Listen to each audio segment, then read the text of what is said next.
Hi friends, welcome to Bairi Naresh YouTube channel. ఖమ్మంలో గతంలో పూలే అంబేద్కర్ అధ్యయన వేదిక సమావేశానికి వచ్చినప్పుడు ఇద్దరు నూనూగు మీసాల యువకులు నన్ను ఎంతో ఆకర్షించారు. 16 ఏళ్ల వయసు, 17 ఏళ్ల వయసు, 10th అయిపోయి ఇంటర్లో అడుగుపెట్టిన పిల్లలు నిర్వహించడం, సమన్వయం చేయడం, ఉపన్యసించడం, అందరినీ ఆకర్షించడం నేను గమనించాను. వారిలో నన్ను నేను చూసుకున్నాను. 1995లో 6వ తరగతి ఉన్నప్పుడు నేను ఇలాంటి మీటింగ్లోకి వచ్చాను. ఇంటర్కి వచ్చేటప్పటికి చురుకైన పాత్ర పోషించి డిగ్రీలో విద్యార్థి విభాగానికి నాయకత్వం వహించి అప్పుడే 2024లో 20 ఏళ్ల క్రితం సైంటిఫిక్ స్టూడెంట్స్ ఫెడరేషన్కి రాష్ట్ర అధ్యక్షుడిగా బాధ్యతలు తీసుకున్నాను. అలాగే నా ముందు BDSF నాయకత్వం తీసుకొని తమ యవ్వనాన్ని, తమ అనుభవాన్ని, తన ఆలోచనల్ని నూతన ఉత్తేజంతో సమాజానికి అందించాలని పరితపించే ఇద్దరు యువకులు నన్ను ఎంతో ఆకర్షించారు. అందులో ఒకరు హనుమయ్య, ఇంటర్ చదువుతున్నాడు. ప్రజాస్వామిక రచయితల వేదిక 7వ మహాసభలు 15 ఏళ్ల సందర్భంలో ఖమ్మం వచ్చాను. మరి ఈ పిల్లల్ని మాట్లాడాలి, పలకరించాలని ఇక్కడే ఉన్నటువంటి రాంబాబు నన్ను పిలిస్తే వాళ్ళ పిల్లల్ని ఈరోజు ఆదివారం తీసుకున్న దగ్గరకు వచ్చాడు. ఈ సందర్భంగా తనతో నేను, నాతో తను కాసేపు మాట్లాడుకోవాలని, ఈ చూస్తున్న వారందరికీ 40 ఏళ్ళు దాటిన బైరి నరేషే కాదు, 15 ఏళ్ళు దాటి ఇప్పుడే నవ యవ్వనంలోకి వెళ్ళిన ఎంతోమంది మనలాగా ఆలోచిస్తున్నారు, సమాజాన్ని ప్రేమిస్తున్నారు, సమాజ చైతన్యం కోసం పరితపిస్తున్నారు అనే కాన్ఫిడెన్స్ను అందించడం కోసమే ఈ చిన్న interaction program. So welcome to our discussion. Hi sir. Hanumayya, how are you? I'm fine sir. అమ్మ నాన్న బాగున్నారా? బాగున్నారు సార్. సార్ రీసెంట్ టైమ్స్లో ఏం చేస్తున్నారు సార్? ఏమైనా రీసెర్చ్ చేస్తున్నారు? దేని మీద వర్క్ చేస్తున్నారు? ప్రస్తుతం అయితే ఒక కన్స్ట్రక్షన్లో ఉన్నాను. దేని కన్స్ట్రక్షన్? ఆర్గనైజేషన్. ఓకే. లాస్ట్ 20 ఇయర్స్గా నేను ఒక స్టూడెంట్ యూనియన్కి ఫౌండర్ మెంబర్గా, కరీంనగర్ జిల్లా ఇన్ఛార్జిగా, తెలంగాణ స్టేట్ ప్రెసిడెంట్గా, నేషనల్ కోఆర్డినేటర్గా ఇలా వివిధ దశల్లో పనిచేశాను. అలాగే నాస్తికోద్యమంలో బాలనాస్తికుడిగా చేరి తర్వాత కార్యకర్తగా, మ్యూజిషియన్గా, ఉపన్యాసకుడిగా, ఆర్గనైజర్గా, లీడర్గా, స్టేట్ నేషనల్ జనరల్ సెక్రటరీ దాకా పనిచేశాను. మండల కమిటీ నుంచి జాతీయ కమిటీ, ఇతర రాష్ట్రాల్లో నిర్మాణం వరకు చేశాను. సో రీసెంట్గా ఒక చిన్న ఘర్షణ టీవీలో అంతా చూశారు కదా, అదంతా రావడంతో ఆ సంఘంలో ఉన్న పెద్దలు కాస్త ఇబ్బంది పడ్డట్టున్నారు, లేదా తప్పుగా అర్థం చేసుకున్నారేమో. మరో నిర్మాణం అవసరమైంది. సో ఇప్పుడు కన్స్ట్రక్షన్లో ఉన్నారు. మూఢనమ్మకాల నిర్మూలన సంఘం. ఓకే. దాన్ని గ్రౌండ్ లెవెల్లో, డిస్ట్రిక్ట్ లెవెల్లో, డిఫరెంట్ స్టేట్స్లో నిర్మించడం కోసం నేను చేస్తున్న సైకాలజిస్ట్ని, మ్యాజిక్ని, కౌన్సిలింగ్ని, తర్వాత రకరకాల పనులు ఉంటాయి, అన్నీ పక్కన పెట్టి నిర్మాణం మీదనే ఉన్నాను. సార్ ఎప్పుడైనా అనిపిస్తుందా సార్, ఇంత చదువు చదివి మీరు జాబ్ చేసి ఉంటే నా లైఫ్ బాగుండేది అని ఎప్పుడైనా రిగ్రెట్ ఏమైనా ఫీల్ అయ్యారా? Thank you. Sorry to say this you. అసలు జాబు అంటే ఏమిటి? మన కోసం డబ్బు సంపాదించుకోవడానికి ఒక నౌకరి. అంటే డబ్బు సంపాదించుకోవడానికి ఏ నౌకరి చేయాలి? ఏదైనా చేయొచ్చా? మనకి ఇష్టం వచ్చింది చేయాలనుకుంటామా? ఇందులో 2 రకాలు. ఇప్పుడు ఏదైనా చేస్తున్నారు, ఇష్టం వచ్చింది చేసి కూడా డబ్బు సంపాదిస్తున్నారు కదా. ఇప్పుడు లైబ్రరీలో చదివేవారు, యూనివర్సిటీలో ఉండేవారు, లేదా పార్ట్ టైం వర్క్స్ చేసేవారు, వారంతా ఎందుకు ఎదురు చూస్తున్నారు మరో ఉద్యోగం కోసం? ఉద్యోగం చేసేవాళ్ళు ఎందుకు రిజైన్ చేస్తున్నారు? మంచి ఉద్యోగం చేసేవాళ్ళు కూడా ఆత్మహత్య ఎందుకు చేసుకుంటున్నారు? బాగా డబ్బు సంపాదించిన వాళ్ళు కూడా అసంతృప్తితో ఎందుకున్నారు? ఎప్పుడైనా ఆలోచించావా? సాటిస్ఫాక్షన్ లేకపోవడం. కాబట్టి చదువు జ్ఞానం కోసం, జ్ఞానము మనలో ఒక చైతన్యం కోసం, చైతన్యము మనలో పరివర్తన కోసము, సమాజంలో పరివర్తన కోసం, మెరుగుపడడం కోసం కాబట్టి నిత్యం మనల్ని మనం నూతనత్వంతో నింపుకోవాలంటే చదవాలి. చదవడం అంటే సమాజాన్ని చదవచ్చు, పుస్తకాలను చదవచ్చు, అనుభవజ్ఞులతో ప్రయాణించి చదవచ్చు, ప్రదేశాలు ప్రయాణించి చదవచ్చు, ఆలోచిస్తూ జ్ఞానాన్ని పెంచుకోవచ్చు. ఎన్నో మార్గాలు ఉన్నాయి. కాబట్టి నేను చదివిన చదువులన్నీ డబ్బు సంపాదించడం కోసం చదివినవి కాదు. 10వ తరగతి అయిపోగానే నేను ప్రైవేట్ స్కూల్లో టీచర్ని. నా ఏజ్ గ్రూప్ వాళ్ళందరితో నేను ఉన్నప్పుడే సైకిల్కి కోడిగుడ్ల క్యాన్ పెట్టుకొని పౌల్ట్రీ ఫామ్ దగ్గరికి వెళ్ళి కోడిగుడ్లు పేర్చి దాని మీద ఊనుక వరి పొట్టు ఉంటుంది కదా, మళ్ళీ లేయర్స్ అలా పెట్టి క్యాన్ ఎండబెట్టి సైకిల్ పెట్టి అమ్మేవాడిని. చాలా రకాల బ్రెడ్. పొద్దున ఎప్పుడైనా విన్నావా డాబాల్ రొట్టె అని? అంటే నా తోటి వాళ్ళు నిద్రలోంచి లేవకముందే నేను పల్లెల్లోకి వెళ్ళి వెనకాల సేపుల పెట్టి అని ఉండేది, ఇప్పుడంటే వేరే తిరిగి వస్తున్నాయి కదా, ఆ పెట్టె నిండా పెట్టుకొని అమ్మేవాడిని.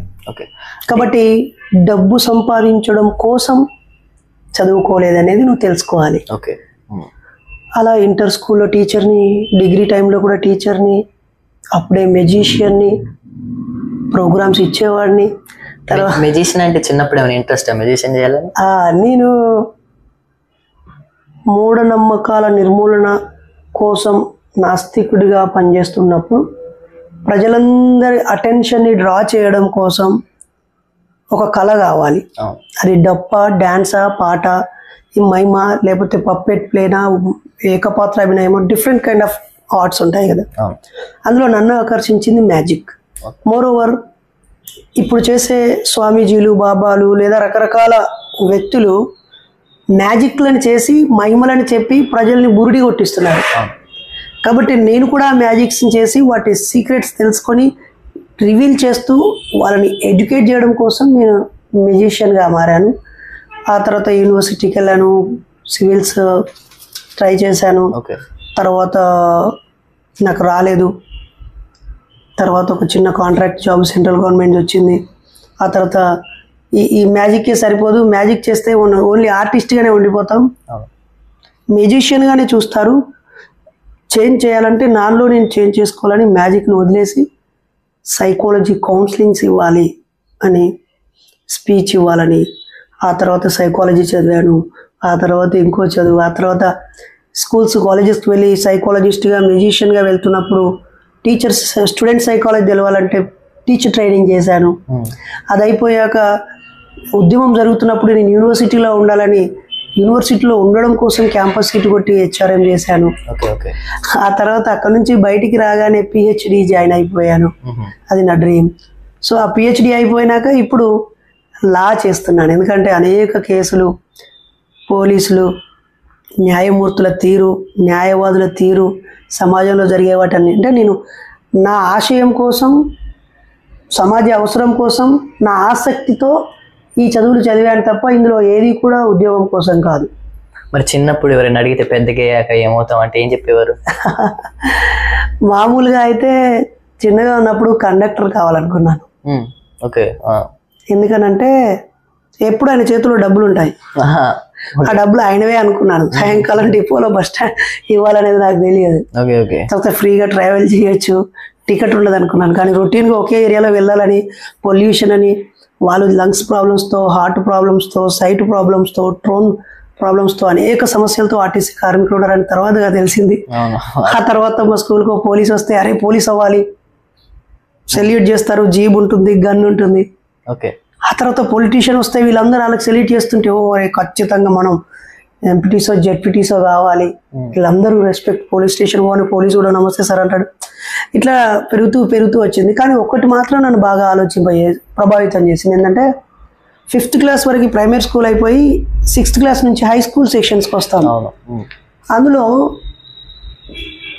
సాంస్కృతిక పునర్జీవనోద్యమం అని ఒకటి లెసన్ ఉంటుంది. అందులో 15-16 మంది మహానుభావుల ఫోటోలు వేసి ఒక్కొక్క పేజీలో రాజా రామ్మోహన్ రాయ్, కందుకూరి వీరేశలింగం, ఆ తర్వాత ఎవరో గాడిచెర్ల హరిసార్వోత్తమరావు, ఇట్లా వీళ్ళందరి పేర్లు ఉంటాయన్నమాట. ఇవన్నీ చూసినప్పుడు అప్పుడు సార్తో అసలు ఒక ఐఏఎస్తో, ఒక ఐపీఎస్తో, ఒక ముఖ్యమంత్రిదో, ఒక ప్రధానమంత్రిదో లేకుండా వీళ్ళదే ఎందుకుంది అని అడిగితే అప్పుడు మా సార్ చెప్పాడు,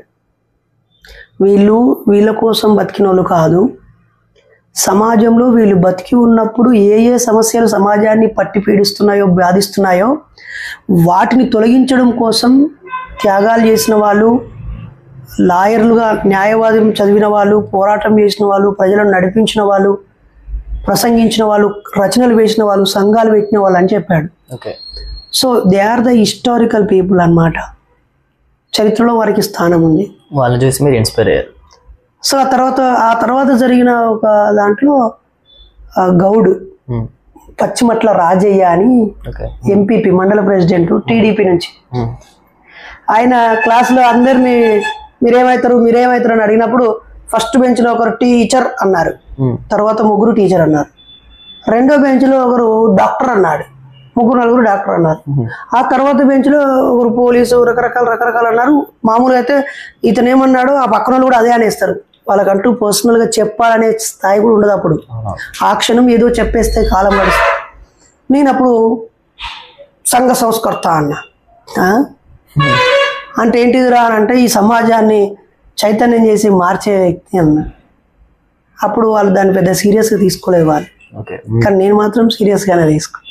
అంటే మిమ్మల్ని ఇలా ఈ హేతువాదిగా కానీ ఏదైనా సంఘటన మార్చిందా, లేకపోతే మీ చదువు మార్చిందా, లేకపోతే చిన్నప్పటి నుంచి మీరు ఇప్పుడు చెప్పినట్టుగా ఆ టీచర్ ఇన్ఫ్లుయెన్స్, మీరు చదివిన పుస్తకాలు? అంటే ఎప్పుడైనా ఇప్పుడు చాలా భయానకమైనవి, చాలా ప్రేరణాత్మకమైనవి, చాలా ఇన్స్పైర్గా ఉండేటువంటి ఘటనలు మీలాంటి ఎంతోమంది జీవితాల్లో జరిగి ఉంటాయి.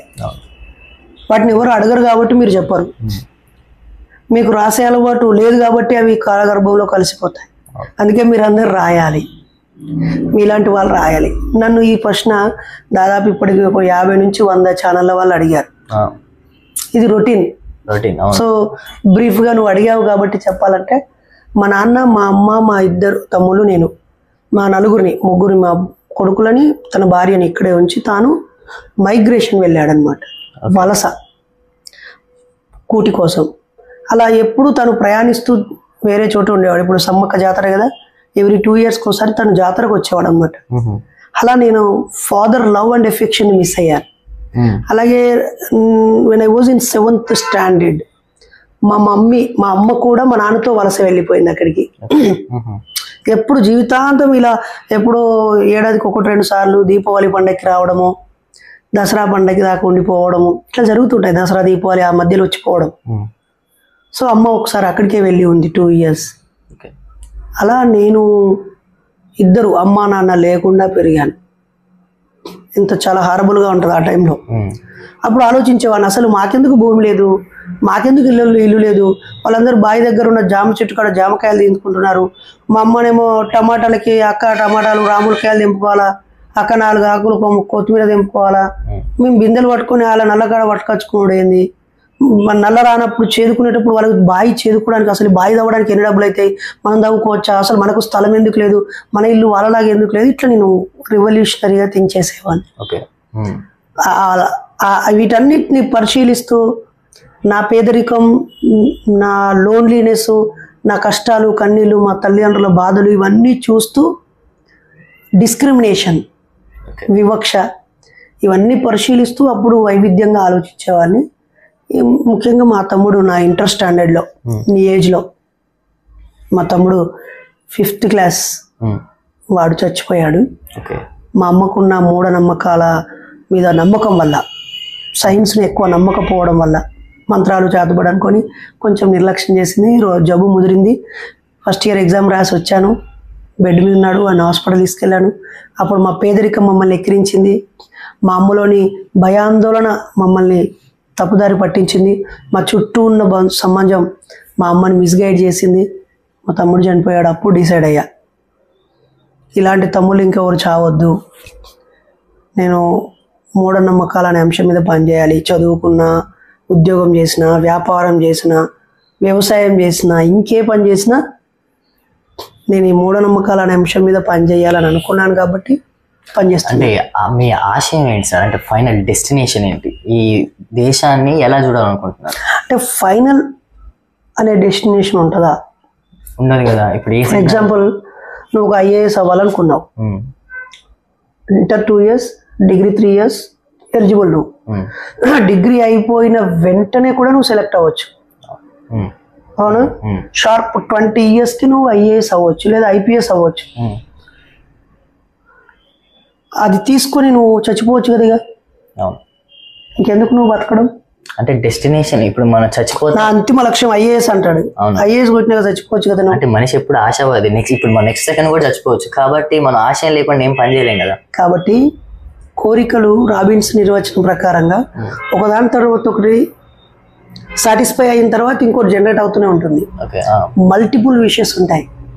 అందుకే పెరియర్ వి రామస్వామి గారు ఒక మంచి మాట చెప్పాడు, మనిషికి 2 ఆశయాలు ఉండాలి. ఒకటి బతకడానికి, రెండోది బతుకుతున్నందుకు. సో నేను బతకడానికి, నా కుటుంబం గడవడానికి, నేను ఎవరి దగ్గర చేయి చాచకుండా ఉండడానికి నేను నా తెలివిని, నా గొంతుని, నా కళని, నా రచనలని, నా థాట్స్ని నా అవసరాలు తీర్చుకోవడం కోసం మలుచుకోవచ్చు. దానికే నేను సైకాలజిస్ట్ అయ్యాను. మా మిస్సెస్ కూడా గవర్నమెంట్ టీచర్ అయ్యింది. సో నా కుటుంబంకి మేము బతకడానికి సమాజం మీద పడి బతకక్కర్లేదు, సమాజం మీద ఆధారపడక్కర్లేదు. We are self survived personalities. ఒక అంశం బతుకుతున్నందుకు ఏం చేయాలి. కాబట్టి నా ఆశయం మూఢనమ్మకాలు పోగొట్టడానికి పని చేయడం నా ఆశయం. ఎప్పుడో చార్వాకుల కాలం నుంచి మూఢనమ్మకాల మీద పని జరుగుతుంది. పోయాయా? అలా అని పోకుండా ఉన్నాయా? అన్నీ ఒక్కొక్కటి అంతరించిపోతూ ఉన్నాయి కదా, ఒక్కొక్కటి మార్పు చెందుతున్నాయి కదా. ఆ మార్పుకు చేసే ప్రయత్నమే చైతన్యపరచడం. అది వాళ్ళ దశలో వాళ్ళు పనిచేశారు. ఇప్పుడు నేను నాకంటే బాగా పనిచేసే వాళ్ళు ఉంటారు, కానీ పాపులర్ కాకపోవడం వల్ల.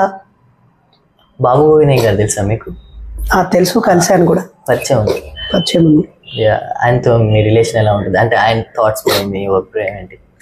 ఒకటి, నేను ఈ పబ్లిసిటీ, ఈ ప్రచారం రాకముందు ఆయన ఈ రాష్ట్రంలో, ఈ దేశంలో, ఈ ప్రపంచంలో బాగా పరిచయం ఉన్న, పలుకుబడి ఉన్న వ్యక్తి.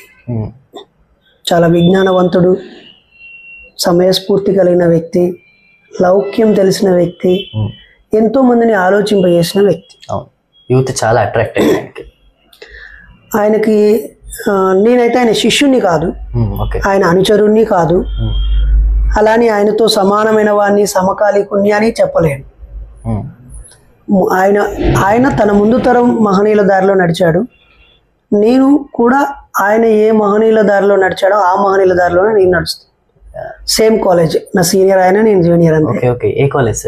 ఇట్ మీన్స్ సొసైటీలో ఈ ఆలోచన విధానంలో ఒకే ధోరణి అని అర్థం. అంటే సార్ ఇంకోటి ఏంటంటే, ప్రపంచ దేశాలన్నిట్లో హేతువాళ్ళు ఉన్నారు. అంటే అప్పుడు వాళ్ళంతా ఏథిజాన్ని ఒక క్యారెక్టర్గా చూస్తారు. ఏథిజం అనేది ఒక ఇన్బిల్ట్ క్యారెక్టర్లో ఉండే ఒక లక్షణం. అది దానికోసం ఇతర దేశాల్లో హేతువాద పోరాటాలు కానీ ఏవి జరగవు. డెవలప్డ్ కంట్రీస్లో ఎక్కువ శాతం క్రిస్టియానిటీని నమ్మే వాళ్ళు నమ్ముతారు. ఏథిజం అనేది ఒక ఇన్బిల్ట్ క్యారెక్టర్ లెక్క ఉంటుంది. మన దేశంలో హేతువాద పోరాటాలు అవసరం అంటారా? చెప్పండి, ఏం పోరాటాలు చేశారు హేతువాదులు మన దేశంలోనా? మీలాగే మూఢనమ్మకాల నిర్మూలన కోసం చాలా సంఘాలు ఉన్నాయి, వాళ్ళు పోరాడుతూనే ఉన్నారు. అంటే ఫస్ట్ థింగ్, అజ్ఞానము, జ్ఞానము, భక్తి, దోపిడీ, పీడన, ఆ భక్తి నుంచి విముక్తి, చైతన్యం, అభివృద్ధి. ఇక్కడ అసమానతలు, అస్పృశ్యత, అంటరానితనం, వివక్ష. ఇక్కడ స్వేచ్ఛ, సమానత్వం, సోదరాభావం, విజ్ఞానం, హ్యుమానిటీ. ఇక్కడ కూడా అక్కడక్కడ ఉంటాయి ఇవి కొన్ని చోట్ల. కానీ ఇది ప్యూరిటీ, ఇది సత్యం, ఇది అసత్యం. అసత్యం మీద ఇది బలంగా ఉన్నప్పుడు సత్యం చాలా తక్కువ సంఖ్యలో ఉన్న, అవమానించబడ్డా, పీడించబడ్డా, వేధించబడ్డా సత్యమే నిలుస్తుంది, గెలుస్తుంది. అది మన చుట్టూ ఉన్న ఈ సైన్స్ అండ్ టెక్నాలజీ లేదా ఈ డెవలప్మెంటు, ఇదంతా ఈ ప్రశ్నించే చైతన్యంలో నుంచి వచ్చింది కదా. ఎథిజం అంటే ఒక ట్రూత్, ఒక noble way of life, living style, ఒక క్యారెక్టర్, ఒక డిసిప్లిన్, ఒక మెచ్యూరిటీ, ఒక ఇంటెలెక్చువాలిటీ, ఒక అవేర్నెస్, ఒక క్వశ్చన్, ఒక రీజనింగ్, ఒక డిస్కషన్, ఒక ఫ్రెండ్లీ, ఇవన్నీ దీని క్యారెక్టర్స్. ఈ క్యారెక్టర్స్తోనే కదా రష్యా విప్లవం వచ్చింది, ఫ్రెంచ్ విప్లవం వచ్చింది, జర్మనీ విప్లవం వచ్చింది. ఈ ప్రశ్నతోనే కదా అమెరికా అభివృద్ధి చెందింది. ఈ ప్రశ్నను బేస్ చేసుకున్న బుద్ధిస్ట్ ఫిలాసఫీ, అందులో కూడా పొరపాట్లు లేవని అనట్లేదు. కాబట్టి అజ్ఞానంపై జ్ఞానంతో చేసే పోరాటాలన్నీ నాస్తిక పోరాటాలే. మతం పేరుతో జరిగే దుర్మార్గాలని ప్రశ్నించడం మాత్రమే నాస్తికత్వం కాదు. దేవుడు లేడు నమ్మకండి అని చెప్పడమే నాస్తికత్వం కాదు. ఎక్కడైనా నాస్తికులు భక్తితో ఉన్నవాడిని కొట్టి చంపిన సందర్భం ఉందా? ఎక్కడైనా పోరాటం చేశారా? వీళ్ళే చంపబడ్డారు. అది గౌరీ లంకేష్ కానీ, ఎంఎం కల్బుర్గి కానీ, నరేంద్ర దబోల్కర్ కానీ, గోవింద్ పన్సారే లాంటి వాళ్ళు. ఒక హార్ట్ సర్జను, ఒక ఎక్స్పర్ట్ రైటరు, ఒక యూనివర్సిటీ వైస్ ఛాన్సలర్ స్థాయి వాళ్ళ ప్రాణాలనే పణంగా పెట్టారు. ఒకవేళ వీళ్ళు తెలివైన వారు, డిసిప్లిన్ వాళ్ళు, వీళ్ళు ఎవరినైనా ఒక బాగా మూర్ఖుడైన భక్తిని చంపారా? ఇది దీని లక్షణం. కాబట్టి ఈ సమాజంలో ఉన్నటువంటి పోరాటాలలో ప్రతి పోరాటంలో ఎథిజం ఉంటుంది. ఎథిజాన్ని సపరేట్గా చేసి చూడక్కరలేదు. మరి ఎథిజాన్ని సపరేట్గా పోరాటాలు అవసరమా అంటున్నా? అసలు పోరాటం అంటే ఏమిటి? గన్ను పట్టుకున్న వాళ్ళు ఉంటారు. మరి దేవుణ్ణి నమ్మితే వాళ్ళు గన్ను పట్టుకొని ఆర్మీ వాళ్ళు ఎందుకు ఉండాలి? దేవుణ్ణి నమ్మితే ఈ రాష్ట్రంలో శాంతి భద్రతల కోసం పోలీసులు ఎందుకు పనిచేయాలి? దేవుణ్ణి నమ్మితే నక్సలైట్లు ప్రాణాల గురించి పట్టించుకోకుండా అడవికి వెళ్ళి ఎందుకు తుపాకులు పట్టుకోవాలి? దేవుడే ఉంటే. మరి అంటే పోరాటము సమస్య ఏంటి, పరిష్కారం ఏంటి, ఉన్న పరిష్కారాల్లో నువ్వు దేనికి కనెక్ట్ అయ్యి పనిచేస్తున్నావు అనేది పోరాటం. కాబట్టి మేము అవేర్నెస్ అనే ఆయుధం ద్వారా, జ్ఞానం అనే ఆయుధం ద్వారా, ఆలోచింపజేయడం అనే ఆయుధం ద్వారా యుద్ధం చేస్తున్నాం. మేము మా పోరాటం ఇది. It's a knowledge awareness creating program అంతే. పోరాటం అంటే ఆ గుడిలో అన్యాయం జరిగింది, దాన్ని మేము ధ్వంసం చేస్తున్నాము, ఈ చర్చి పాస్టర్ మోసం చేశాడు, వీని నరికేసి చంపేస్తాము, లేదా ఈ దర్గాలో ఒక ఆయన నెమలికలు పట్టుకొని దయ్యాలు భూతాలు వదులుతా అని తాయెత్తు కట్టి మోసం చేశాడు, వాడిని చంపుతామని ఎక్కడ రాలే. చైతన్యపరచడమే పోరాటం. ఇది అన్ని రాష్ట్రాల్లో, అన్ని దేశాల్లో ఆయా మతాల్లో ఉన్న లోపాలపైన ప్రశ్నిస్తూ చైతన్యవంతులు, బుద్ధిజీవులు నిరంతరం చేస్తున్నదే. అది అన్ని చోట్ల ఉన్నాయి. ఇతర దేశాల్లో అయితే ఒక చోట ఇల్యూమినాటి సొసైటీ ఉంటుంది, ఒక చోట ఫ్రీ మేషన్ సొసైటీ ఉంటుంది, ఫ్రీ థింకర్స్ అసోసియేషన్ ఉంటుంది, ఒకసారి హ్యూమనిస్ట్ క్లబ్స్ ఉంటాయి, రేషనలిస్ట్ క్లబ్స్ ఉంటాయి, ఎథిస్ట్ క్లబ్స్ ఉంటాయి. ఓకేనా? నో గాడ్ అంటారు, నాన్ రిలీజియన్ అంటారు, ఎక్స్ క్రిస్టియన్ అంటారు, ఎక్స్ ముస్లిం అని అంటారు. పేర్లు వేరుగా ఉండొచ్చు. వాళ్ళ ultimate goal to create awareness, to eradicate unscientific things. కాబట్టి ఇక్కడ మీకు నా వయసు 42, 1982. అంతకంటే 10 years బ్యాకే ఎథిస్ట్ సొసైటీ ఆఫ్ ఇండియా పుట్టింది, 72. నేను పుట్టకముందు 10 years back. Recent 2-3 days back దాని ఫౌండర్ జయగోపాల్ గారు చనిపోయారు. నేను అక్కడికి వెళ్ళొచ్చాను. Recent 2 years back Ravupudi Venkatadri 1 or 2 years జీవించాడు. ఆయన ఒక ఆర్గనైజేషన్. ఈరోజు నిన్న కూడా చార్వాక ఆశ్రమంలో మంగళగిరిలో సెకండ్ సాటర్డే సండే ఫిబ్రవరి నాస్తిక మేళా జరుగుతుంది. బి రామకృష్ణ గారు. ఇలా అంటే మనకు తెలిసిన వాళ్ళు ఉన్నారు కాబట్టి ఈ పోరాటాలు జరుగుతాయి అనుకుంటున్నాం. ఎప్పటి నుంచో ఇవి జరుగుతున్నాయి. కేరళలో యుక్తివాది సంఘం ఉంటుంది, పంజాబ్లో ఒక రకమైన సంఘం ఉంటుంది, తర్వాత మహారాష్ట్రలో అంధశ్రద్ధ నిర్మూలన సమితి ఉంటుంది. ఒక్కో ప్రాంతంలో వాళ్ళ ప్రాంతంలో ఉన్న చైతన్యాన్ని బట్టి వాళ్ళ పేర్లు పెట్టుకుంటారు. ఒక్కోసారి అంతరించిపోతారు, ఒక్కోసారి నిలబడతారు, ఒక్కోసారి మిర్జి అవుతారు. సో ఇది కామన్. సో ఈ ఏథిజం అనేది బాగా స్ప్రెడ్ కావాలంటే యూత్లో, సో ఇప్పుడు ఎలాగైనా కానీ పాస్ట్ జనరేషన్ని మార్చడం చాలా కష్టం. ఇప్పుడున్న యంగ్ జనరేషన్కి ఏ అడ్వాన్స్ టెక్నాలజీ అయినా, ఏ అడ్వాన్స్ ఐడియాలజీ అయినా త్వరగా అర్థమవుతుంది. సో ఇప్పుడున్న యూత్కి ఈ ఏథిజాన్ని ఎలా ఎక్కిస్తే ఎక్కుద్ది అంటారు? అసలు ఈ ఎథిజాన్ని ఒకరు దొరకబట్టుకొని ఎక్కించక్కర్లేదు, నొక్కించక్కర్లేదు, ఏం చేయక్కర్లేదు. అజ్ఞానాన్ని స్పూన్ ఫీడింగ్ చెయ్యకుండా ఆపగలిగితే చాలు. ఇప్పుడున్న యంగ్ జనరేషన్కి అజ్ఞానం స్పూన్ ఫీడింగ్ ఎక్కడ జరుగుతుందని అనుకో. బై బర్త్, పుట్టగానే కడుపులో ఉండగానే గ్రహణాలు పట్టాయని చెప్పి ఆ తల్లిని భయపెట్టడం, తర్వాత డెలివరీకి ముందు నువ్వు ఈ దేవుడికి మొక్కాలి, ఆ దేవుడికి మొక్కాలని, కనీసం నీ భర్త ఇచ్చేటువంటి ఆ స్పర్ములోని ఒక క్రోమోజోమ్ నీ ఎగ్లో చేరి అది పిండం అవుతుందనే సైన్స్ కూడా ఆ తల్లికి చెప్పకుండా వాడికి అది ఎడ్యుకేషన్ సిస్టమ్ లో వచ్చినాక అర్థమవుతుంది కదా. ఆ తల్లే కదా ఫస్ట్ స్కూల్ తల్లే కదా. ఒక నా క్వశ్చన్ ఏంటంటే ఎడ్యుకేషన్ కంప్లీట్. ఆ తల్లి తన కడుపులో ఉన్నప్పటి నుంచే భయాలు, అపోహలు, నమ్మకాలు, సంస్కృతి, సాంప్రదాయాలు, ఆచారాలు, వ్యవహారాలు, మూఢత్వం, మతం ఇవన్నీ ఆ తల్లినే భయంగా కనిపిస్తుంది పిల్లాన్ని. పుట్టిన వెంటనే ఎవరు చూడొద్దు అనుకుంటుంది. తర్వాత ఎవరైనా చూస్తే దిష్టి తగులుతుందని పుట్టిన బిడ్డకే ఒకవైపు భక్తితో కూడిన దేవుడి బొట్టో, లేకపోతే నల్లపూసల దారమో, లేకపోతే మసి చుక్క పెడతారు. అసలు ఆ చుక్క ఎందుకు ఆ తండ్రికి, ఆ చిన్న పాపకి? అలా ఓహో ఇది పెట్టాలి, తప్పకుండా పెట్టాలనే స్థాయికి వచ్చి వాడు పెరుగుతూ ఉన్న కొద్దీ వాడికి రకరకాల జేజా అని, రకరకాల మత పద్ధతులని, సిల్వాలు పెట్టించడాలు, పాస్టర్ దగ్గర కాళ్ళకాడే. ఫస్ట్ నువ్వు పాస్టర్ కాళ్ళకాడే పెడుతున్నావు కానీ కొడుకో బిడ్డ పుట్టగానే నీ ఫస్ట్ బర్త్డేనే మతం ముసుగులోనే చేస్తున్నావు కదా. నీ భాష, నీ ఆలోచన, నీ చర్చ, నీ లివింగ్ స్టైలు, నీ కుటుంబం, నీ ఫెస్టివల్స్, నీ కల్చర్, ట్రెడిషన్ ఇవన్నీ కూడా ఇన్బిల్ట్గా ఫ్రేమ్ అయిపోతూ దాంట్లో నుంచి వస్తున్నాడు. ఆ హౌస్ అనేటువంటి ఆ సెక్యూరిటీ తన ఒక సర్కిల్లో నుంచి బయటకు వచ్చేది స్కూల్లో అయినా తాను క్వశ్చనింగ్కి, రీజనింగ్కి, ఆలోచించడానికి అవకాశం ఉంటుందని అక్కడ కూడా బిలీవర్స్ని, రిలీజియన్ రిలవెంట్ పర్సనాలిటీస్ని టీచర్స్గా పెట్టి అవి క్రిస్టియన్ మిషనరీస్గా, తర్వాత ఆవాస, శిశు మందిరి, సరస్వతి విద్యా మందిరాలని, లేకపోతే ముస్లింలకు సంబంధించినటువంటి మదర్సాలు, సపరేట్ రిలీజియన్ ఇన్స్టిట్యూషన్స్. ఎక్కడ ఎడ్యుకేషనల్ ఇన్స్టిట్యూషన్స్ ఎక్కడున్నాయి? సైంటిఫిక్ రీసెర్చ్ ఇన్స్టిట్యూషన్స్ ఎక్కడున్నాయి? ఫ్రీ థాట్స్, డెమోక్రటిక్గా ఆలోచించడం. ఇండియన్ కాన్స్టిట్యూషన్ గురించి మాట్లాడలేదు. I'm not talking about secular or anti religion. అసలు సైన్స్ రిలివెంట్గా ఎక్కడుంది? ఒకవేళ సైన్స్ ఉన్నా ఆ సైన్స్లో కూడా religion beliefs, blind beliefs, sentiments ప్యారలల్గా మూవ్ అవటం వల్ల ఈ డిస్ప్యూట్.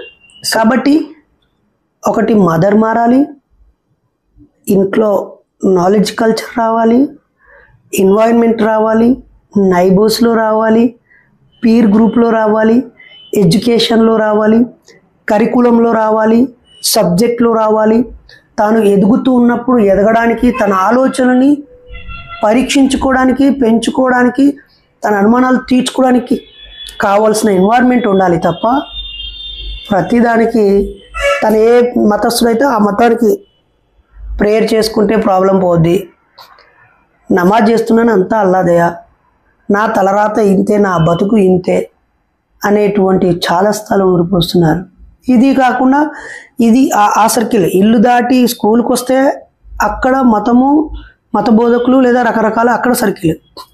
అక్కడ నుంచి తాను కాలేజీకో బయట ప్రపంచానికి వస్తే అక్కడ వ్యసనాలు, యాంటీ సోషల్ యాక్టివిటీసు, తన టైం కిల్లింగు, తన బ్రెయిన్ ఆక్యుపై చేసేవి, డివోషనల్ థింగ్స్. ఆ తర్వాత రకరకాల ఇప్పుడైతే చూస్తున్నాం మాలలు కూడా వేస్తున్నారు పిల్లలకే. తప్పనిసరిగా మత దగ్గరికి తనతో పాటు మతం దగ్గర అంతకుముందు పెద్దవాళ్ళు కృష్ణారామ అనుకునేవారు ముసలి వాళ్ళు. ఇప్పుడు కృష్ణారామ అనే పోటీలు పెడుతున్నారు. ఆర్గనైజేషన్స్ కూడా రిలీజియన్ బేస్డ్ యూత్ ఆర్గనైజ్. అప్పుడు అంతకుముందు ఫ్రీడమ్ ఫైటర్స్, గ్రేట్ పర్సనాలిటీస్ పేరుతో భగత్ సింగ్ యూత్ అనేది ఒక పేరు ఉండేది. ఇప్పుడు పద్మశాలి యూత్ మా ఊర్లో చెప్తున్నాను. అలా ఒక కులం పేరుతో ఒక యూత్, లేదా ఒక దేవుడి పేరుతో ఒక యూత్. ఇప్పుడు అగ్ర దేశాలు కూడా అవి చాలా మతపరం, ఇజ్రాయెల్ కావచ్చు, అమెరికా కావచ్చు, అక్కడ క్రిస్టియానిటీ ఎక్కువ ఉంది, పాలస్తీన్ కావచ్చు, టర్కీ కావచ్చు, ఇటలీ కావచ్చు, జర్మనీ. ఇక్కడ మతం చాలా బలంగా ఉంటుంది. కానీ అయినా కానీ అక్కడ ఎడ్యుకేషన్ సిస్టమ్ డిఫరెంట్ గా ఉంటుంది. సో ఇజ్రాయెల్లో ఇప్పుడు ఒక హ్యాకింగ్ సిస్టమ్ అనేది చాలా టాప్ లో ఉంది, అమెరికాలో ఆర్టిఫిషియల్ ఇంటెలిజెన్స్ టాప్ లో ఉంది. అంటే వాళ్ళ ఎడ్యుకేషన్ సిస్టమ్కి వాళ్ళ బిలీఫ్ సిస్టమ్ కొంచెం డిఫరెంట్ ఉంటుంది. ఇండియాలో ఇండియా ఎడ్యుకేషన్ సిస్టమ్ ఈ మతపరంగా కలిసిపోయి ఉంటాయి. సో ఇక్కడ మీరు ఎలా చూస్తారు దీన్ని? అంటే ఈ ఎడ్యుకేషన్ సిస్టమ్ మారటానికి మీ ఆయుధాలు ఏంటి, మీ పోరాటాలు ఈ ఎడ్యుకేషన్ సిస్టమ్? యాక్చువల్లీ ఈ సమాజం మొత్తం అవసరాలను కోసం కొన్ని వ్యవస్థలను మనం నిర్మించుకున్నాం. నాగరిక సమాజం అభివృద్ధి చెందుతున్నప్పుడు ఒక అడవిలో ఉన్న ఒక గ్రామము, ఒక గుంపు, ఒకరు పశువుల వైపు వెళ్ళాలని, ఒకరు పిల్లల బాగోగులు చూసుకోవాలని, ఒకరు ఆహార సేకరణ చేసుకోవాలని, ఒకరు ఆ గ్రామ నిర్మాణ పనులు చేసుకోవాలని ఇలా పనులు పంచుకున్నాం. అలాగే ఇక్కడ రేపటి తరాన్ని తయారు చేసే పనిని విద్యా వ్యవస్థకు అప్పగించుకొని ఉపాధ్యాయులను శిక్షణ ఇచ్చిన ఉపాధ్యాయులుగా తయారు చేసుకోవడానికి ఒక వ్యవస్థ పెట్టుకున్నాం. రేపటి తరానికి జ్ఞానాన్ని నింపే ఉపాధ్యాయ వ్యవస్థ, కాలేజీ అయితే కళాశాల లెక్చరర్సు, అసిస్టెంట్ ప్రొఫెసర్సు, స్కూల్ నుంచి ఒక మన నాలెడ్జ్ స్ట్రక్చర్లో పొరపాటు కదా. నేనేం చేస్తాను, ఆ స్ట్రక్చర్ని డిజైన్ చేస్తున్నప్పుడు ఏ ఏజ్ సైకాలజీ వాడికి ఏ అంశం మీద డిస్కషన్స్ పెట్టించి వాడి ఆలోచనలో క్యూరియాసిటీ పెంచి సైంటిఫిక్ పాత్ వేయాలనేది ఆ రీసెర్చర్సు, ఆ సైకాలజిస్ట్సు, ఆ సిలబస్ ఫ్రేమింగు. ఎన్సీఆర్టీ ఎందుకుంది, స్టేట్ సిలబస్, సెంట్రల్ సిలబస్ అనుకుంటున్నాం కదా. ఇవన్నీ కరికులం ఫ్రేమ్ చేసే వాళ్ళు ఆ బాధ్యత. వాళ్ళు వ్యక్తిగత భావాలకు బానిసలై, మతాలకు బానిసలై, పాలనలో ఉన్న పాలకుల వ్యక్తిగత మత ప్రయోజనాలకు వాళ్ళు బానిసలుగా మారి విద్యా వ్యవస్థను బానిస విద్యా వ్యవస్థ, మత విద్యా వ్యవస్థ, అశాస్త్రీయ విద్యా వ్యవస్థ, అసమానతలతో కూడి చైతన్యం లేని సారహీనమైన జ్ఞానాన్ని అందించే భ్రష్టు పట్టించే వ్యవస్థను తయారు చేశారు. కాబట్టి ఒకవైపు పాలకులు అంటే ఎవరు, మళ్ళీ మనలో నుంచి మనందరి బాగోగులు చూసుకోవడానికి ఓటు ద్వారా ఎన్నుకోబడ్డ వాళ్ళే కదా. వార్డు మెంబర్ అయినా, ప్రధానమంత్రి అయినా, ఎంపీగా గెలిస్తే కదా పార్లమెంటు ఆయన ప్రధానమంత్రి అయ్యేది. కాబట్టి ఒకవైపు మన పాలనను చూసుకోవడానికి ఒక ప్రతినిధిని, మనకు ఒక 5 ఏళ్ళు సేవ చేయడానికి ఒక నాయకుడిని ఎన్నుకున్నాం, అక్కడ నడిపించే నాయకుడిని. ఇంకోవైపు మన అవసరాన్ని పర్మనెంట్గా చేసుకోవడానికి ఒక బ్యూరోక్రసీని ఏర్పాటు చేసుకున్నాము, ఒక ఉద్యోగి స్వామ్యాన్ని. అది గ్రామ పంచాయతీ సెక్రటరీ నుంచి మొదలుకుంటే చీఫ్ సెక్రటరీ వరకు, ప్రిన్సిపల్ సెక్రటరీ వరకు, ప్రధానమంత్రి, ఐఏఎస్ ఐపీఎస్లు అదే కదా, గ్రూప్ 1 ఆఫీసర్లు, గ్రూప్ 4 వరకు అన్ని వీళ్ళంతా. ఈ సిస్టంలో అజ్ఞానము, మతము, వ్యక్తిగత జిడ్జు తాంటింది. నాయకత్వం వహించేటువంటి వాళ్ళు పాలకులే కదా, వాళ్ళు ప్రజల్లోంచి వచ్చేవాళ్ళే కదా, వీళ్ళు మన వాళ్ళే కదా, మనతోటి వాళ్ళే కదా. ఈ వ్యవస్థ, రక్షణ వ్యవస్థ, న్యాయ వ్యవస్థ, వీటన్నిటికీ వాళ్ళ బాధ్యతను వివరించేటువంటి మీడియా వ్యవస్థ, 4th ఎస్టేట్ కదా.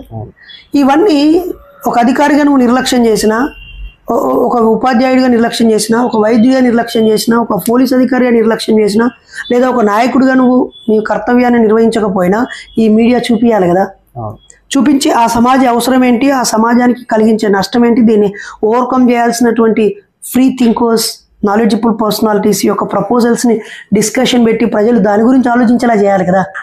ఇన్ని వ్యవస్థలు, ఆయా వ్యవస్థలు మతాల చేతుల, అజ్ఞానం చేతుల, స్వార్థపరుల చేతుల, బాధ్యత రాహిత్యమైన వారి చేతుల, అర్హత లేని వారి చేతిలో, అజ్ఞానంతో ఉన్న వాళ్ళ చేతుల్లోకి వెళ్ళిపోయాక నేను ఆలోచింపజేయడానికి ప్రయత్నించేసి ఒక చిన్న వ్యక్తిని. నాలాంటి ఎంతోమంది నాతో ఉన్నారు, నాకంటే ముందు ఉన్నారు. నేను వాళ్ళందరినీ అడిగే ప్రయత్నం చేస్తా, ప్రశ్నించే ప్రయత్నం చేస్తా, వాళ్ళ బాధ్యత వాళ్ళు గుర్తింపు చేసే ప్రయత్నం చేస్తా, నాలాగా ప్రయత్నం చేసే వాళ్ళతో కలిసి ముందుకు సాగుతా. That is my vision. So ప్రపంచ దేశాల్లో కూడా ఇలాగే జరుగుతూ ఉంటుంది. సో మనం ఆ దేశాలను తీసుకొని ఇవి టాప్లో ఉన్నాయి, గ్రేట్గా ఉన్నాయి అనడానికి లేదు.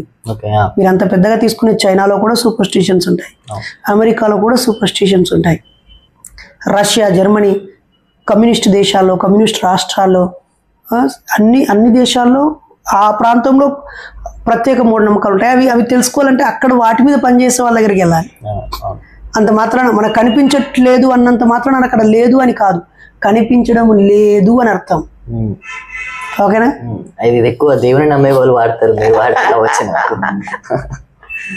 అండ్ ఏంటంటే ఇంకో క్వశ్చన్ ఏంటంటే, ఈ హేతువాద సంస్థలు ఎప్పుడు కూడా రాజకీయాల గురించి మాట్లాడు, అది మీరు మిస్టేక్ అనుకుంటారా లేకపోతే అనవసరం అనుకుంటారా హేతువాద సంఘాలకు? కానీ నువ్వేం చదువుతున్నా? Inter second year. Okay. Age 18. So 17 cross అయ్యి 18లోకి వచ్చావు. ఓటకు వచ్చిందా నీకు? ఇంకా వచ్చింది, వేసే ఫస్ట్ ఓటు. నైస్.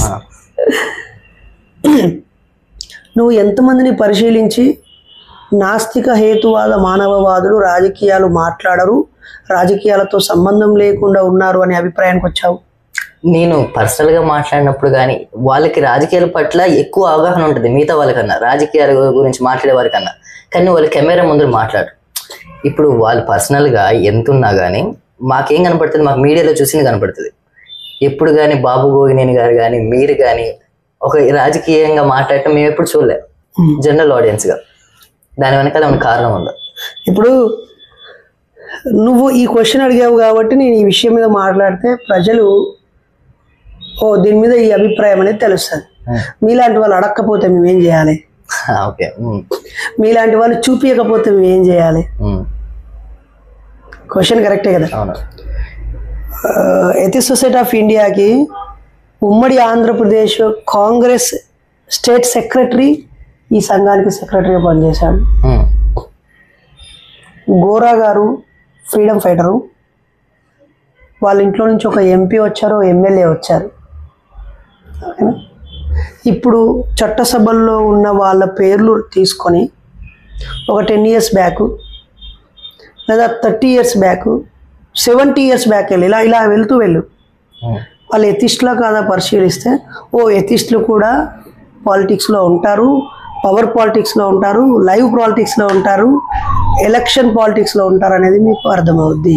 ఏథిస్టులు పాలిటిక్స్లో ఉంటారు కరెక్ట్, కానీ ఏథిస్టులు పాలిటిక్స్ గురించి మాట్లాడరు అంటే అదే మీరు అలా కన్క్లూజన్ ఇవ్వద్దు. క్వశ్చనే ఉండాలి తప్ప, అంటే క్వశ్చన్ ఉండాలని కూడా నీ అభిప్రాయంగా చెప్పాలి తప్ప అదే నిజం అనద్దు కదా. సో పాలిటిక్స్ మాట్లాడే ఆ సందర్భాలు రాకపోవడం వల్లనే తప్ప మాట్లాడరు అని కాదు. మీకు నచ్చిన పొలిటికల్ పార్టీ ఏంటి? నచ్చిన పార్టీ అని ఏముండదు, నాకు పాలిటిక్స్ అంటే చాలా ఇష్టం. అందుకే నేను ఎంఏ పొలిటికల్ సైన్స్ ఎగ్జామ్ రాశాను, ఎంఏ పబ్లిక్ యాడ్ చదివాను, నా పిహెచ్డి కూడా అడ్మినిస్ట్రేషన్ పైన, పాలిటిక్స్ పైన, ఫిలాసఫీ పైనే కదా. నెక్స్ట్ దేశంలో ఏ ప్రభుత్వం రావాలని మీరు కోరుకుంటున్నారు? ప్రభుత్వం నేను కోరుకున్నది వస్తుంది అని అనుకుంటే నేను భక్తుని అయిపోతాను. ఎందుకంటే అందరూ ప్రజలు దేవుని మొక్కుకొని లేదా వాళ్ళ మతాల్లో దేవుళ్ళని మొక్కున్నది కావాలని అనుకుంటారు, అనుకున్నది జరగదు కదా. మీరు అనుకున్నది జరగకపోవచ్చు, కానీ మిమ్మల్ని ఫాలోవర్స్ ఉన్నారు, మీరు ఏ దానికి సపోర్ట్ చేస్తున్నారో తెలిస్తే వాళ్ళు ఆలోచిస్తారు. అప్పుడు ప్రజలు ఏమనుకుంటారనంటే, ఫర్ ఎగ్జాంపుల్ నేను ఎక్స్ అనే పార్టీ గెలవాలి అనుకున్నాను అనుకో, ఆ పార్టీతో నాకేం సమస్య ఉండదు. YZ పార్టీ వాళ్ళు వీడు ఎక్స్ పార్టీ వాడు అని కన్క్లూజన్కి వచ్చేస్తారు. లేదా వాళ్ళ Z పార్టీ రాకూడదు అని అన్నాను అనుకో, మిగతా X అండ్ Y పార్టీ వాళ్ళు అరే ఇతను గ్రేట్ రా లేదా ఇతను నోబుల్గా ఆలోచిస్తున్నారా అని అనుకోరు. ఆ Z పార్టీ వాడు వీడు మన శత్రువు అని అనుకుంటాడు. సో మాలాంటి ఫ్రీ థింకర్స్, రేషనలిస్ట్స్, ఎథిస్టులు నాన్ పొలిటికల్ మూమెంట్ మాది. ఓటు రాజకీయం కాకుండా ప్రజా రాజకీయం మాది. అది మీకు తప్పు అనిపించట్లేదా? ఏది తప్పు? ఈ ఓటు రాజకీయం చేయకపోవటం. చెయ్యమని ఎవరన్నారు? చేయకూడదని అన్న రూల్ ఉందా? చెప్పమంటే చెప్పట్లేదు కదా. ఇప్పుడు నేను ఇందాక చెప్పాను కదా నీకు అదే. ఇప్పుడు ఫర్ ఎగ్జాంపుల్ నేను లాస్ట్ టైం చాలా స్పష్టంగా BSPకి ఓటేసాను. మా దగ్గర పల్లె ప్రశాంత్ అని MCOM LLM చేశాడు, వెరీ డిసిప్లినబుల్ పర్సన్, చాలా కమిట్మెంట్, ఎవడికి అమ్ముడు వాడు, తల వంచాడు. నా కూట ఏంటన్నాడు, ఉన్న పర్సనాలిటీస్లో నీకు ద బెస్ట్ అనిపించింది. మా నియోజకవర్గంలో 3000 మెంబర్స్ ఆయన ఓటేశారు 2 lakh మెంబర్స్లో. నేను చెప్పాను, వీడియో చేసి పెట్టాను కదా, ఇతను రైట్ పర్సన్, నా మిత్రులు ఎవరైనా ఉంటే ఏనుగు గుర్తుకు ఓటేసి పల్లె ప్రశాంత్కు తోడుగా ఉండండి అని నేను కోరుతున్నాను అన్నాను. ఇంతకంటే ఇంకేం క్లారిటీ కావాలి నీకు? అంటే నీకు ఇంకా ఏం క్లారిటీ? ఇది అన్న దాపరికం అయితే కాదు కదా. ఇంకా ఏమన్నాను, మీ ప్రాంతాల్లో లెఫ్ట్ ఐడియాలజీతో ఎవరైనా ఉంటే, లేదా ఆల్టర్నేట్ పాలిటిక్స్ వైపు ఎవరైనా వస్తే, లేదా అక్కడున్న ఆధిపత్యము, మూసధోరణి, బానిసత్వానికి వ్యతిరేకంగా ఫైండ్ చేసే ఇండిపెండెంట్ పర్సనాలిటీస్లో ఎవరైనా ఉంటే సపోర్ట్ చేయండి. వాళ్ళు ఓడిపోవచ్చు, గెలవకపోవచ్చు, కానీ మా వెనకాల కూడా ఇన్ని 100 మంది ఉన్నారనే కాన్ఫిడెన్స్ ఇవ్వండి అని చెప్పాము. ఇంతకంటే ఏం క్లారిటీ కావాలి? మోరోవర్ ఇప్పుడు వచ్చే కమింగ్ ఎలక్షన్స్లో ఇప్పటికే 10 years ప్రస్తుత ప్రభుత్వం లీడ్ చేస్తుంది. ఈ ప్రభుత్వం మతాలని పోషిస్తుంది, అజ్ఞానాన్ని పోషిస్తుంది, విదేశాల మీద ఏడవడమే తప్ప ఈ దేశాన్ని అభివృద్ధి వైపు నడిపించడంలో విఫలమయ్యింది. ప్రజలు వాళ్ళ ఆర్థిక పరిస్థితి చితికిపోయింది. కాబట్టి ప్రభుత్వాన్ని, ఇప్పుడున్న ప్రభుత్వాన్ని దించేయండి అంటాను. అంటే కాంగ్రెస్ ఓటేయండి అంటారు. చూసావు ఇందులో ఎంత తేడా ఉందో. అంటే మా అమ్మ మంచిది అన్నాను, మీ అమ్మ చెడ్డది అనలేదు నేను. మా అమ్మ చాలా చాలా మంచిది అన్నాను. అంటే అందరు అమ్మలు మా అమ్మంతో మంచోళ్ళు గారు అని అనలేదు. ఎందుకంటే బాబ్రీ మసీద్ కూల్చినప్పుడు దాంట్లో నాయకత్వం వహించింది కాంగ్రెస్, దాని వెనకాల రాజకీయాలు చేసింది కాంగ్రెస్. అది మీకు కూడా తెలుసు. నాకు తెలుసా, ఎందుకు నువ్వు స్టేట్మెంట్ ఎందుకు ఇవ్వాలి? అంటే మీరు తెలుసా అని అడుగు. ఓకే, తెలుసా మీకు? అంటే నీ ఇంటెన్షన్, నేను ఇప్పుడు ఏం స్టేట్మెంట్ ఇచ్చాను? 10 ఏళ్ళు పాలించిన ప్రస్తుత ప్రభుత్వాన్ని కూల్చండి, మార్పు వైపు నడవండి అని నేను పిలుపునిచ్చాను. ఆ మార్పులో ఒక రాష్ట్రంలో బీఎస్పీ ఉంది, ఒక రాష్ట్రంలో సమాజ్వాదీ పార్టీ ఉంది, ఇంకో చోట లాలూ ప్రసాద్ యాదవ్ ఉన్నాడు, ఇంకో చోట ఇంకో ఉన్నాడు, తమిళనాడులో డిఎంకే ఉంది, కేరళలో లెఫ్ట్ ఉంది. నేను మరి కాంగ్రెస్నే గెలిపియని అన్నానా? నీకు నువ్వెందుకు కన్క్లూజన్లోకి రావాలి? ప్రభుత్వాన్ని కూల్చాలంటే ఒక పార్టీకి ఎక్కువ సీట్లు రావాలి కదా. అప్పుడు నేను నాకు ఎక్కువ సీట్లు నా చేతిలో లేవు కదా, ఎక్కువ రాష్ట్రాలు నా చేతిలో లేవు కదా, ఎక్కువ మంది ప్రజలు నా చేతిలో లేరు కదా. అయినా ప్రజలందరినీ నేను చెప్పిన వాళ్ళకి ఓటేయండి అని అనేంత స్థాయిలో నేను ఉన్నాను అనుకోవట్లేదు. అవునా? సో యాజ్ ఏ ఇండిపెండెంట్గా చెప్పాను, నేను బీఎస్పీకి ఓటేసానని చెప్పాను, ఆ వీడియో పెట్టాను అని కూడా చెప్పేశాను. అలాగే మార్పు కోరాలంటున్నాను. ఇంతకు మించి నా నుంచి పిసికి పిండి ఇంకా ఏం చెరుకు రసం కావాలనుకుంటున్నావు నువ్వు? అంటే ఎందుకంటే మేము ఎక్కువ అనుకునేది, నేను అనుకునేది ఏంటంటే, అది నీ అభిప్రాయంగా చెప్పు, నా అభిప్రాయంగా ఎందుకు? ఈ హేతువాద సంఘాలు కానీ నేను కమ్యూనిస్టులకు ఓటేయి అంటాను, వెయ్యండి. అవును సార్, మీ కమ్యూనిస్టుల మీద మీ ఒపీనియన్ ఏంటి సార్? నేనెవరు అసలు వాళ్ళ మీద ఒపీనియన్కి రావడానికి? అంటే చెప్పండి మీరు. ఎందుకంటే కమ్యూనిస్టులు, నీ దృష్టిలో కమ్యూనిస్టులు అంటే ఎవరు? నా దృష్టిలో కమ్యూనిస్టులు అంటేనా, కమ్యూనిస్టులు ఐడియాలజీ చాలా గొప్పది. Das capital, Karl Marx ideology చాలా గొప్పది. కానీ ఇండియాలో అది నా దృష్టిలో ఫెయిల్యూర్. ఎందుకంటే బ్రూస్లీ చెప్పినట్టుగా ఏ సిద్ధాంతం కూడా ప్రపంచాన్ని పూర్తిగా ఎక్స్ప్లెయిన్ చేయలేదు. ఆ సిద్ధాంతం అక్కడ ఉన్న పరిస్థితుల్ని అబ్జర్వ్. కమ్యూనిస్టులు ఫెయిల్ కానీ కాంగ్రెస్ సిద్ధాంతం గ్రేట్ అంటావా, సక్సెస్ అంటావా? కాంగ్రెస్ సిద్ధాంతం, కాంగ్రెస్ సిద్ధాంతమే నేను సార్ అసలు. మరి ఇందాక మాట్లాడుతూ అన్నావు కదా, మిమ్మల్ని అడిగాను కాంగ్రెస్ సపోర్ట్. బీజేపీ సిద్ధాంతం గ్రేటా, బాగా సక్సెస్? బీజేపీకి సిద్ధాంతం ఉంది, అది గ్రేట్ కాదు. కానీ సిద్ధాంతాలు ఉన్న పార్టీల్లో ఇదే. మరి వాళ్ళు ప్రధానులు అయినంత మాత్రాన వాళ్ళు సక్సెస్ అయిపోయినట్టేనా వాళ్ళ సిద్ధాంతం వల్ల కానట్టు? మరి కమ్యూనిస్టుల రాజ్యం రానంత మాత్రం ఆ సిద్ధాంతం ఫెయిల్ అయిపోయినట్టు. ఎందుకంటే సిద్ధాంతం ఫెయిల్ ఎందుకన్నా, ఇక్కడ ఏమవుతుందంటే మీలాంటి యంగ్ స్టార్స్ ఎవరో చెప్పిన మాటలు వింటూనో, లేదా మీరు విన్నదే కొంతవరకు నిజం అనుకోనో ఓ అభిప్రాయానికి వస్తున్నారు. అయితే నేను మిమ్మల్ని రిక్వెస్ట్ చేసేది, మీలాంటి వాళ్ళని, దయచేసి భావాలకి బానిసలు కాకండి. భావ చైతన్యము, భావ సంఘర్షణ, ఒకవేళ మార్పును స్వాగతించడము, అభిప్రాయాన్ని మెరుగుపరుచుకోవడానికి కూడా మీరు ఫ్లెక్సిబుల్గా ఉండాలనేది నా హంబుల్ రిక్వెస్ట్. అలాగే కమ్యూనిస్టులు అది వర్తించదు, ఫెయిల్ అయ్యింది, లేదా పలానది గొప్పది, పలానది వేస్ట్ అని కాకుండా, ఇప్పుడున్న మెజారిటీ ప్రజలు దేన్ని సపోర్ట్ చేస్తే అదే రాజ్యాధికారంలోకి వెళ్తుంది. రాజ్యాధికారంలోకి వెళ్ళింది ప్రజల ఆకాంక్షలకు కాకుండా తమ వ్యక్తిగత మత, కుల లేదా వ్యక్తిగత భావాజాల స్వార్థం కోసం ప్రజలందరినీ అటు మళ్ళిస్తుంది. కాబట్టి దీనిని ప్రశ్నించే గొంతులు ఉండాలి. ఓ చోట కమ్యూనిస్ట్ అయి ఉండొచ్చు, ఓ చోట అంబేద్కరిస్ట్ అయి ఉండొచ్చు, ఇంకో చోట బుద్ధిస్ట్ అయి ఉండొచ్చు, ఇంకో చోట ఆ భక్తుల్లోనే మార్పు కోరే సంఘ సంస్కర్త కూడా అయి ఉండొచ్చు. భక్తులందరూ ఒక పార్టీకో ఒక మతానికో బానిసలేం కారు. వాళ్ళు మనతో రాకపోవచ్చు, నాస్తికత్వంలోకి రాకపోవచ్చు, కమ్యూనిజంలోకి రాకపోవచ్చు, అంబేద్కరిజంలోకి రాకపోవచ్చు. అందు మాత్రాన వాళ్ళంతా ఒక దానికి చెందిన వాళ్ళ.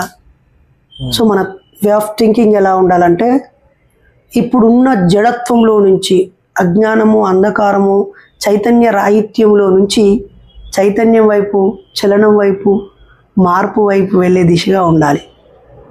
ఓకేనా? కేవలం మన బ్రెయిన్ చూసుకుంటూ విన్న పదాలని, మీడియా చూపించిన పదాలని, జనరల్ స్టేట్మెంట్స్ని లేదు పెట్టుకొని అనకూడదు. జనరల్ స్టేట్మెంట్స్ ఏం పెట్టి యూత్ ఏమి కమ్యూనిజం ఫెయిల్ అని అన్నట్టు. పోనీ నువ్వు చెప్పు, అసలు నువ్వెందుకు దైవాన్ని ఎలా వదిలిపెట్టావు? నేనా? దానికి మొదటి కారణం ఏంటంటే, నేను ఫస్ట్ నుంచి ఒక కమ్యూనిస్ట్ కుటుంబంలో పుట్టడం. అది నాకు చాలా ప్లస్ అని చెప్పాలి, అదృష్టం కూడా చెప్పొచ్చు. ఎందుకంటే అక్కడ నుంచి నాకు రేషనల్ థింకింగ్ అనేది చిన్నప్పటి నుంచే స్టార్ట్ అయింది.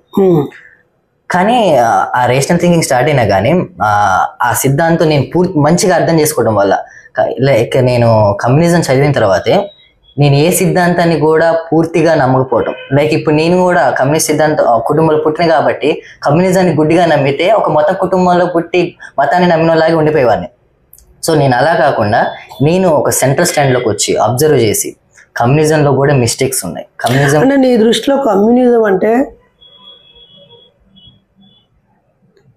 ఒక రాజకీయ పార్టీ అనుకుంటున్నావా? లేదు, CPI, CPM, CPML, new democracy. నేను సిద్ధాంత పరంగా మాట్లాడుతున్నాను. నేను కార్ల్ మార్క్స్ రాసిన దాస్ క్యాపిటల్ గురించి మాట్లాడుతున్నాను. ఆ దాస్ క్యాపిటల్ లోనే కార్ల్ మార్క్స్ గారు చెప్పినట్టు ఇది నేను రాసిన థియరీ అనేది ఏ దేశానికి అన్నిటికీ అప్లై అవ్వదు. ఆ దేశంలో ఉన్న సర్కమ్స్టాన్సెస్ ని అడాప్ట్ చేసుకోవాలి థియరీ. అలా లెనిన్ అక్కడ అడాప్ట్ చేసుకొని అక్టోబర్ విప్లవం తెచ్చారు. మావో గారు అడాప్ట్ చేసుకొని దానికి సాయుధ పోరాటం యాడ్ చేసి అక్కడ విప్లవం తీసుకొచ్చారు. ఇండియాలో మాత్రం అదేమైందంటే ఆ ఇండియాలో దానికి రకరకాల కారణాలు ఉండొచ్చు. ఇక్కడికి తెచ్చిన వాళ్ళకి ఆ దృక్పథం లేకపోవడం ద్వారా ఏంటది ఐడియాలజీ అనేది ఇక్కడ పక్కిగా అప్లై చేయడం జరుగుతుంది. కాబట్టి అది ఫెయిల్యూర్ అవుతుంది. ఎందుకంటే వీళ్ళు ఇక్కడ నెగ్లెక్ట్ చేసిన పాయింట్ క్యాస్టిజం. ఇండియాలో క్యాస్ట్ ఉంది. ఇండియాలో క్యాస్ట్ని ఈ కమ్యూనిస్టులు అవాయిడ్ చేసేసారు. అసలు ఎక్కడ కమ్యూనిస్టులు క్యాస్ట్ గురించి మాట్లాడు. అయితే కమ్యూనిస్టులు అంటే ఎందుకో అంటే మీ జనరేషన్కి నేను ఏం చెప్పాలనుకుంటున్నానంటే, ఓ నలుగురు లీడర్లో ప్రముఖులు ఒకరిద్దరు కమ్యూనిస్టులు అనే భ్రమలోంచి బయటికి రండి. ప్రశ్నించేవాడు, సమానత్వాన్ని కోరుకునేవాడు, సమానత్వాన్ని ఆశించేవాడు, సమానత్వం కోసం ప్రయత్నించేవాడు కమ్యూనిస్ట్. అతను అంబేద్కరిస్ట్ రూపంలో ఉండొచ్చు, బుద్ధిస్ట్ రూపంలో ఉండొచ్చు, ఆఖరికి భక్తుడి రూపంలో కూడా ఉండొచ్చు. అరే అందరం సమానమేరా, ఆ రెడ్డో దొరో బ్రాహ్మణ క్షత్రియ వయసులో వచ్చినప్పుడు, లేకపోతే మౌల్సాబు పాస్టర్ వచ్చినప్పుడు ఆయనకు సపరేట్ కుర్చీ, ఆయనకు సపరేట్ ఫుడ్, ఆయనకు సపరేట్ మనం బానిసలమే, దేశాల సమానత్వం రావాలి, ఆడవాళ్ళకు వివక్షను కనుగొనేవాడు ఆడు కూడా కమ్యూనిస్టే. కమ్యూనిస్ట్ అంటే ఎర్ర చొక్కా వేసుకోవాలనో, జోకు బ్యాడ్జ్ పెట్టుకోవాలనో, నేను కమ్యూనిస్ట్ని అని ఇంటి మీద ఎగరేసుకోవాలని ఏమనుకోవద్దు, గుర్తుపెట్టుకోండి. కాబట్టి చాలామంది వెనక్కి వెళ్ళిపోయి, ఈవెన్ నన్ను కూడా, మీరు అయ్యప్ప స్వాముల్ని తిట్టారట కదా, మీరు దేవుళ్ళని తిడతారట కదా, మీరు హిందువులను ఇవన్నీ పనికి వాళ్ళే అడుగుతూ ఉంటారు. ఇప్పుడున్న సమాజం కాంటెంపరీ ఇష్యూస్ ఏంటి, వీటికి సీడ్ ఎక్కడ పడింది, సొల్యూషన్స్ ఏమేమి ఉన్నాయి, అసలు మనం ఎలా ఆలోచించాలి, ఎలా బతకాలి, ఎలా పనిచేయాలి, ఎలా ఈ ప్రాబ్లమ్స్ ఓవర్కమ్ చేయాలి, నేను నా లైఫ్ టైంలో ఏమేమి చేయగలను, వితిన్ 5 yearsలో ఏ మార్పు కోసం ప్రయత్నించాలి, ఓ 10 years పీరియడ్లో ఇవి పక్కన పెట్టేసి యాన్సెంట్ పీరియడ్ దాకా వెళ్ళిపోతూ మీరు 100 సంవత్సరాలని ఒక్కసారిగా చూస్తే నీకు మార్పడ కనిపిస్తుంది. నువ్వు 50 ఏళ్ల క్రితం పుట్టి నీ కులానికి కేటాయించిన పని మాత్రమే నువ్వు చేయాలన్నప్పుడు ఓహో ఈ కుల వ్యవస్థ ఇంత దుర్మార్గమైందా అనిపిస్తుంది. లేదా ఒక దొరల గడిల కిందనే కాళ్ళ కిందనే ఉండాలని నువ్వు కాలు మొక్కుతూ పని చేసినా పైసలు తీసుకునే స్థితిలో ఉన్నప్పుడు దొర మీద తిరుగుబాటు చేయడానికి ఆయుధం పట్టాలని నీకు అనిపించేది. చదువే లేనప్పుడు చదువు విలువ నీకు తెలుస్తుంది. కాబట్టి చైతన్యం వచ్చాక 100 ఏళ్ల వెనక పోరాటాన్ని అంచనా వేసుకొని నాస్తికత్వం సక్సెస్ అవ్వలేదనో, వీళ్ళు రాజకీయాలు మాట్లాడతలేరనో, చెప్పడానికి భయపడుతున్నారనో, లేకపోతే కమ్యూనిజం 100లలో ఫెయిల్ అయిందనో, దట్ ఈస్ నాట్ కరెక్ట్. లేదు, పాస్ట్ ని జడ్జ్ చేసేం కాదు, present. Tell me what is your next 5 years planning for eradicating society? Actually, I am not planning that. Actually, I am very selfish. I am not planning. Then, do you have right to discuss about failure of communism or? Yeah, because I am a citizen of India, I have a right to discuss any topic on this. So, as a citizen, why can't you do your responsibilities? As a citizen, what do you think my responsibility? Yeah, ఈ సమాజంలో ఉన్న మనిషిగా పౌర బాధ్యతలు, దోపిడీ పీడనను వ్యతిరేకించడము, శాస్త్రీయ దృక్పథాన్ని పెంపొందించడము, ఈ దేశ సమగ్రతని సార్వభౌమాధికారాన్ని గౌరవించడము, చారిత్రక వారసత్వాన్ని కొనసాగించడము, స్ఫూర్తిని కొనసాగించడము, గౌరవించడము, మార్పు కోసం ప్రయత్నించడము, ఎన్నో ఉన్నాయి కదా. అవునవును. మరి యాజ్ ఏ సెల్ఫిష్ అని అన్నప్పుడు అంటే ఇప్పుడు యాజ్ ఎ సెల్ఫిష్ అంటే నేను నా గురించి ఎక్కువ, నా మీద నేను ఎక్కువ పని చేస్తున్నాను, నన్ను ఈ మత్తుల నుంచి ఎలా బయటికి తీసుకురావాలని. సో నన్ను నేను ఇలా చాలా మంది యూత్ కూడా వాళ్ళు ఎవాల్వ్ చేసుకోవడానికి వాళ్ళ జీవితంతో సరిపోతుంది. మీలాంటి వాళ్ళు మమ్మల్ని ఎలా సరిదిద్దుకోవాలో హెల్ప్ చేస్తున్నారు. We are great. మీకు అసలు ఈక్వల్ కాదు. ఈక్వలే. నువ్వు అయితే నోటకు వచ్చింది కదా. లేదు అంటే ఏంటంటే ఎప్పుడు మీకు ఓషో తెలుసా? అవును, నేను అడుగుదాం అనుకున్నా. ఓషో రైటింగ్స్ చూసారా? అంటే అంటే కొంచెం ఈ స్పిరిచువల్ లో కూడా ఈ ఫిలాసఫికల్ దాని మీద మీ ఒపీనియన్ ఏంటి? నేనేమంటానంటే ఒక మంచి పాస్టర్ని నేను అభినందిస్తా, ఒక మంచి పూజారిని నేను అభినందిస్తా, ఒక మంచి మోల్ సాబుని నేను గౌరవిస్తా, ఇష్టపడతా, ఒక మంచి బంతీజీని కూడా ప్రేమిస్తా. మంచి పూజారి ఒరేయ్ తప్పులన్నీ చేసి దేవుడికి దండం పెట్టడం కాదరా, తప్పులు తగ్గించుకోండి, ఒరేయ్ వండిన పదార్థాలన్నీ ఆ రాతి బొమ్మల మీద పెట్టుడు కాదరా, మీ చుట్టూన్న మనుషుల్లో దైవం ఉందిరా అని చెప్తారు. అతను గ్రేటే కదా. అలాగే ఒక పాస్టరు అన్ని దేవుడు చూసుకుంటాడు, ఫస్ట్ నీ కర్తవ్యం నువ్వు నిర్వర్తించు అని చెప్పేవాడు కూడా, వాడు కూడా మంచివాడే కదా. అలాగే ఎక్కడైతే ఆయా మతాల్లో చాలా మంచి మనుషులు ఉన్నారు, గొప్ప వాళ్ళు ఉన్నారు, ఆ మతాల్లో ఉన్న కొద్ది మంది మూర్ఖులు, విచక్షణ లేని వాళ్ళు అమాయక ప్రజల్ని డైవర్ట్ చేస్తూ చైతన్యాన్ని చంపేసే వాళ్ళ మీద నాకు బాధ, కోపము, ద్వేషం. కాబట్టి Osho is an one kind of revolutionarist. ఇప్పుడు నేను జీసస్ క్రైస్ట్ కూడా ఆ కాలపు సంఘ సంస్కర్తే, మహమ్మద్ ప్రవక్త కూడా ఆ కాలపు సంఘ సంస్కర్తే, బుద్ధుడు అసలు దేవుడే కాదు ఆయన కూడా సంఘ సంస్కర్తే, రాముడు అనే క్యారెక్టరు, అనేక రామాయణాలు ఉన్నాయి. మీరు హైదరాబాద్ బుక్ ట్రస్ట్ బుక్ తీసుకుంటే తెలుస్తుంది. ఒక్కో రామాయణంలో ఒక్కో ప్రాంతంలో ఉన్న ప్రజల్లో నుంచి కొన్ని సోషల్ ఎలిమెంట్స్ని కంట్రోల్ చేయడానికి, ఎమోషన్ని కంట్రోల్ చేయడానికి, లేదా ఒక దారి చూపించడానికి క్రియేట్ చేసిన ఇవన్నీ. అనేక మంది భార్యలను చేసుకుంటున్నప్పుడు నలుగురినే చేసుకోమని ప్రవక్త చెప్పాడు. ఇప్పుడు నలుగురిని చేసుకోమని కాదు, అది ఇప్పుడు అప్లికేబుల్ కాదు. నువ్వు 100 years 200 years బ్యాక్ ఉన్న దాస్ క్యాపిటలే ఇప్పుడు అప్లికేబుల్ కాదు, ఇండియన్ ఎన్వైరన్మెంట్ కరెక్ట్గా లేదంటారు. కానీ ఈ మతాలను దేవుళ్ళను నమ్మేవాళ్ళు మొత్తం యూనివర్స్ మొత్తానికి అప్లికేబుల్, లాంగ్ టైం, అసలు ఫర్ ఎవర్ అని చెప్తుంటారు కదా. రాముడు అమ్మ నాన్న మాటినాలి ఆ రోజుల్లో, ఇప్పుడు కూడా అమ్మ నాన్న మాటినాలి అంటాను నేను. ఈనరు, తాగుడు బంద్ చేయరా అంటే మానరు, సెల్ బంద్ చేయరా బంద్ చేయరు, టీవీ బంద్ చేయరు. ఈవెన్ స్కూల్ పిల్లడు ఇంట్లో అసలు స్కూల్కి వెళ్ళిన చిన్న పిల్లోడిని కూడా యూట్యూబ్ పెట్టుకుని ఆడు తింటాడు గోరుముద్దలు. అది బంద్ చేస్తే ఆ చేతుల నుంచి అది తీస్తే ఏడ్చే పరిస్థితికి వచ్చాడు. అలా అమ్మా నాన్న మాటలు వినాలి, అవసరమైతే అడవికైనా పోవాలి అనే ఒక క్యారెక్టర్ రాముడు.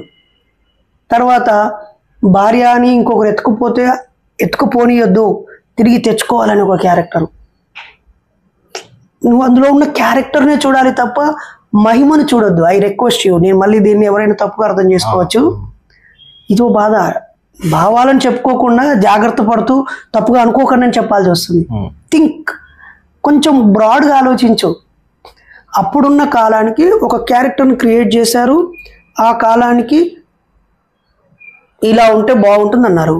ఆ తర్వాత కృష్ణుని క్యారెక్టర్కి వచ్చేటప్పటికి ఎంతమందితో అయినా సరదాగా ఉండొచ్చు అనే ఒక రొమాంటిక్ 8 మంది భార్యలతో చూపించారు. అంటే నువ్వు ఇవన్నీ కూడా యుగాల క్రితం తయారయ్యే కాదు, మనిషి జ్ఞాపకాలు, భాష అభివృద్ధి చెంది భావాలను రాసుకొని పక్క వాళ్ళకు చెప్పుకునే చైతన్యం వచ్చినా కొద్దీ ఒక్కొక్క గ్రంథస్థం అవుతూ ఆయా వాళ్ళ బ్రెయిన్స్లోంచి వచ్చిన థాట్స్ అన్ని పేపర్ మీదకి వచ్చి అవి ముద్రించబడి మార్పులు చెంది ఒక్కొక్క సిస్టమైజ్డ్ అయిపోయాయి. వీటన్నిటిని ఒక ఆర్డర్లో పెట్టే ఒక వ్యవస్థ జరిగి ఇదంతా జరిగిందేమో అనే భ్రమలోకి మనల్ని నెట్టేశారు. కాబట్టి నువ్వు బుద్ధుడనే క్యారెక్టర్ దశావతారాలు చూపిస్తున్నారు, బుద్ధుడనే క్యారెక్టర్ని ఎలా చూపిస్తున్నారు? ఒరిజినల్ బుద్ధుడు వేరు, మళ్ళీ వీళ్ళు చెప్పే బుద్ధుడు వేరు. అండ్ ఈ బుద్ధుడు ఈరోజు రామ మందిరంలో పెట్టిన విగ్రహంలో ఇట్లా సైడ్ ఆర్క్ లో 10 అవతారాలు ఉంటాయి, అందులో బుద్ధుని పెట్టారు. అవునా? దాని మీద మీ ఒపీనియన్ ఏంటి? దేని మీద? బుద్ధుని 10 అవతారాలు పెట్టడం వల్ల. ఒకటి అసలు ఫస్ట్ ఆఫ్ ఆల్ రాముడు గుడి ఓపెన్ అయింది కదా, మీరు హ్యాపీ ఫీల్ అయ్యారా? ఏం ఫీల్ అయ్యారు? ఏం పోస్ట్ పెట్టారు? చాలా హ్యాపీగా ఫీల్ అయ్యాను. ఇప్పుడు మా తమ్ముడు, మా అమ్మ వాడి జుట్టుని వెంకటేశ్వర స్వామికి తిరుపతికి వస్తానని మొక్కుకుంది. తిరుపతికి వెళ్ళి వచ్చాక నేను చాలా హ్యాపీగా ఫీల్ అయ్యా. అప్పటికే నేను నాస్తికుడిని. ఎందుకు హ్యాపీగా ఫీల్ అయ్యాను? వాడికి ఇంత పొడుగు జుట్టు వేసుకొని దానిలో పేర్లు ఈడుదులు జుట్టు ఇంత పొడుగు స్నానము వాడికి వెనకాల తడిసేది. ఆయన చూస్తే నాకు తమ్ముడు మినిమం 3rd క్లాస్ దాకా ఇంత పెద్ద జుట్టుతో పిచ్చోడ్లాగా ఉండేవాడు. వాడిని తీసుకెళ్ళి మొత్తం గుండు కొట్టి ఇచ్చేసాక చాలా హ్యాపీగా ఫీల్ అయ్యాను. మా అమ్మకు థ్యాంక్స్ చెప్పా. అట్లనే ఒక ఒక ఒక తరాన్ని ఒక 20-30 ఏళ్ళ జీవితాన్ని ఒక గుడితో ముడిపెట్టి ఎమోషనల్ బ్లాక్మెయిల్ చేస్తూ పాలిటిక్స్ చేస్తున్న వాళ్ళందరికీ అది పూర్తయిందంటే ప్రజలు ఇంకో అంశం గురించి ఆలోచించడానికి డిస్కస్ చేయడానికి స్పేస్ వస్తుంది కదా. ఒక డిస్ప్యూట్ అయిపోయింది, ఇప్పుడు ఒక డిస్ప్యూట్ క్లియర్ అయింది. సరే, ఆ క్లియర్ చేసినటువంటి జడ్జి ఎక్కడున్నాడు, ఏ పార్టీలో చేరాడు, గవర్నర్ అయ్యాడా, ఎంపీ అయ్యాడా, తర్వాత ఆయన చైతన్యం ఏంటి, దాంట్లో వాస్తవమా అవాస్తవమా, అక్కడ బుద్ధుడి అవశేషాలు దొరుకుతున్నాయి, దీని మీద ఏమైనా మళ్ళీ కాంట్రవర్సీ అయ్యొచ్చా, అసలు కట్టిన ప్లేసు మసీదును కూల్చిన ప్లేస్లో కట్టారా పక్కన కట్టారా, దానివల్ల ఈ ప్రజలకి సమాజానికి ఏం మేలు జరుగుద్ది, భక్తులకి ఏమైనా ఈగో సాటిస్ఫై అయ్యి హ్యాపీగా ఉంటారా. ఫర్ ఎగ్జాంపుల్ నేను సారీ చెప్పాను అయ్యప్ప స్వామి డిస్కషన్స్ అప్పుడు, నన్ను జైల్లో పెట్టారు. కొంతమంది పోలీస్ జీబులో కూడా కొట్టారు, ఓ చోట తరిమి కొట్టారు, ఇంకో చోట బెదిరించారు, ఎన్నో హడిల్స్ క్రియేట్ చేస్తున్నారు. నేను జైలుకు వెళ్ళొచ్చాను, వాళ్ళ ఈగో సాటిస్ఫై అయ్యి ఉంటే నేను హ్యాపీ. నేను సారీ చెప్పడం ద్వారా వాళ్ళు కాస్త కన్విన్స్ అయ్యి వాళ్ళు ఆలోచిస్తే ఐఎమ్ హ్యాపీ. నేను సారీ చెప్పింది వాళ్ళు ఆలోచిస్తారని కదా. అలాగే నన్ను నేను మలుచుకోవడానికి మెరుగుపరచుకోవడానికి నాలాంటి వాళ్ళని చేరుకోవడానికే కదా. నేను పట్టు బియ్యంతో నేను సారీ చెప్పాను అనడం ద్వారా నేను హీరో అయ్యి సాధించేది ఏం లేదు. నేను చెప్పే సత్యం ఎప్పుడు సత్యమే గెలుస్తుంది, నిలుస్తుంది. శారీరక బలంతోనో జన బలంతోనో ధన బలంతోనో ఫోర్స్ఫుల్గా కాస్త అజ్ఞానం గెలిచినట్టుగా కనిపించిన లాంగ్ రన్లో మాత్రం సత్యమే గెలుస్తుంది. దేవుడు లేడు, ఓ మీరు అయ్యప్ప గురించి క్షమించండి, శ్రీరామ గురించి క్షమించండి, యేసుగురం గురించి క్షమించండి, మీ అల్లా గురించి క్షమించండి, అయ్యా అసలు ఏ దేవుడు లేడు, థింక్ అయిపోయింది కదా. కరాటే నేర్చుకున్నారు సార్ మీరు? ఎందుకు నేర్చుకోను, నేర్చుకున్నారా? సెల్ఫ్ డిఫెన్స్ కి కరాటే నేర్చుకున్నాను. దాడులు తప్పించుకున్నా అదేం కాదు, తిరిగి దాడి చేయడం నా ఉద్దేశం కాదు. నేను చదివిన బుద్ధుడు, పూలే, పెరియారు వీళ్ళ ఈ ఫిలాసఫీలో మనిషిని తిరిగి నువ్వు నాలుగు కొడితే నేను తిరిగి ఒకరైనా కొట్టగలడు కదా. తిరిగి కొట్టడం ద్వారా ఇంకో 4 కొట్టించుకోవడానికే పనికి వస్తుంది తప్ప కాదు. నేను ఎంచుకున్న దారిలో హింస లేకపోతే నేను ఎంచుకున్న దారిలో ప్రతిదాడి కుట్రలకి స్థానం లేదు. అలా చేయాలనుకుంటే ఒక్కో భక్తుని బాగా భక్తితో ఉన్న ఒక వ్యక్తిని మేము 10 మంది కుప్పగా తయారైపోయి రాజ్యాంగానికి వ్యతిరేక శక్తులుగా మారిపోయి యాంటీ సోషల్ ఎలిమెంట్గా మారిపోయి ఒక బలమైన భక్తుని నరికి చంపి ముక్కలు వేసి భయాన్ని క్రియేట్ చేసి ప్రజలందరినీ ఆపాలని కాదు కదా. మా ఉద్దేశం గన్ను చేత పట్టుకునే ఆ నక్సలైట్ ఉద్దేశం కాదు, మా ఉద్దేశం దాడి చేసే రౌడీ మూకల ఉద్దేశం కాదు, మా ఉద్దేశం భయంతోనో బలవంతంతోనో మాకున్న ఆర్థిక రకరకాల పవర్స్తోనో ఫోర్స్ఫుల్గా వాళ్ళని మౌలి చేయాలని కాదు. ఆలోచింపజేయడం, చైతన్యపరచడం, చైతన్యమైన వాళ్ళని కలుపుకోవడం, ఆలోచింపజేయడమే. ఇలా ఆలోచింపజేయడం ఎంతకాలం చేస్తారు సార్? మీలా ఇంకా వస్తూనే ఉంటారు. ఒక ఫైనల్ గా ఒకేసారికి మ్యాసివ్ గా చేంజ్ రావాలంటే మీరు ఏమనుకుంటున్నారు? అదేంటి రాజ్యాధికారం మీకు ఎప్పుడు అనిపించలేదు? మాసివ్ చేంజ్ అనేది ఎప్పుడు రాదు.